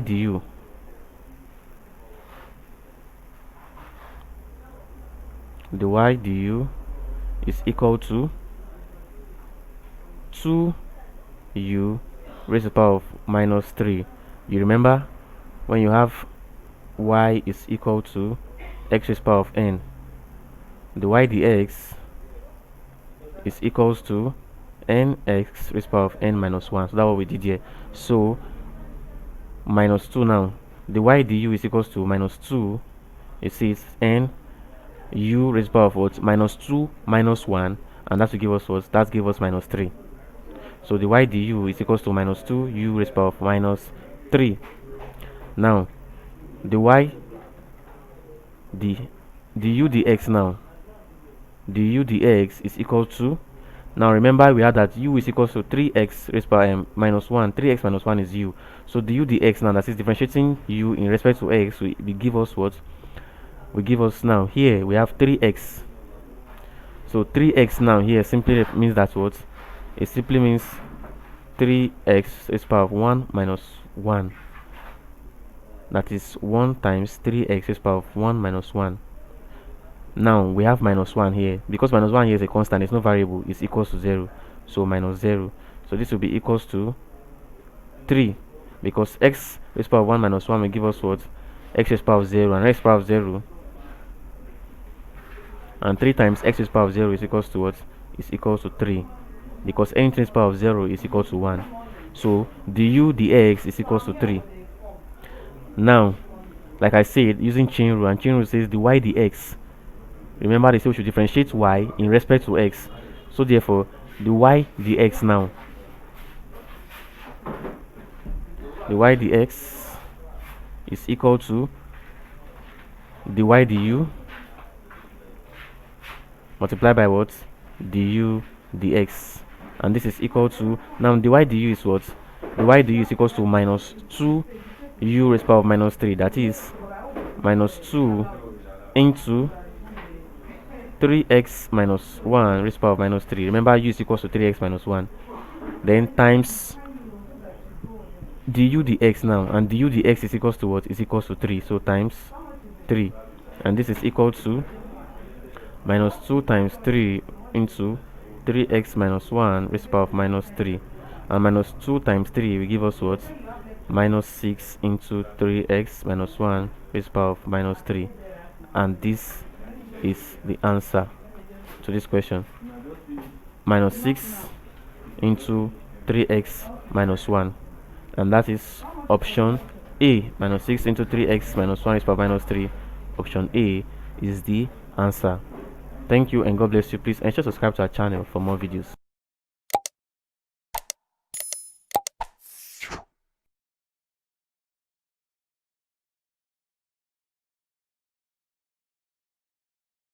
Hello, good day and welcome. I will be solving Neco 2019 Mathematics Past Question, question 59. Evaluate the given words integration. That is this integral 3x squared plus 4, a 8, b 12, c 16, d 20, and e 24. Now we're given this and we are asked what? To evaluate it. We are asked to evaluate this. So we have integral of 2 0 in brackets 3x cubed plus 4 plus 4. Now remember, in integration, when you have x raised to the power of n, when you take the what integration of this, it will give us what? It will give us x raised to the power of n plus 1 all over n plus 1. Now have this at the back of your mind, so we're going to be using this. Now here we'll have what? We'll have 3 raised x raised to the power of what? 4 3 plus 1, that's n plus 1. 3 plus 1 will give us what? 4 all over n plus 1. 3 plus 1, which is 4. Then plus, now we have 4 here. 4 here simply means what? It just simply means saying 4x raised to the power of 0. And you know anything raised to the power of 0 is equals to 1. So applying this law, we'll have that what? We'll have 4x raised to the power of 0 plus 1 all over 0 plus 1. And so we have what? 4x.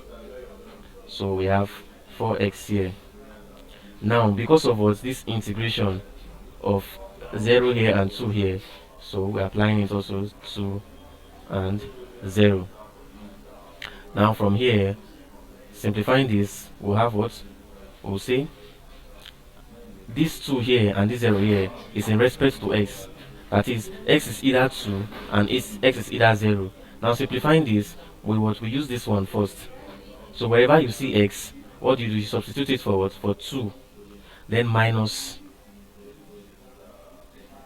Wherever you see x again, you substitute it for 0. That is what I mean here. So here now, for 2, using 2 now first, we have what? 3 into 2 raised to the power of 4 all over 4 plus 4 times 2. You can see what I did now. So wherever I see x here, I substitute for what? For 2. Then minus. Again now, wherever I see x now, I substitute for what? For 0. Now, so 3 0 raised to the power of 4 all over 4 plus 4 times 0. Now, like we know, anything multiplied by 0 is equals to what? Is equals to 0. So from this, and this entire one here is equal to 0. So opening this, we have what? 3 times 2 raised to the power of 4 will give us 16 all over 4 plus 4 times 2 will give us 8. This whole side here is 0 because of this 0 here. So we have that 4 here will give us what? 1, and 4 into 16 will give us what? 4. So 3 times 4 will give us what? 12 plus 8, and this is equals to what? 20. So the answer to this question is what? Option D, 20 is the correct answer. Thank you very much and God bless you. Please ensure to subscribe to our channel for more videos.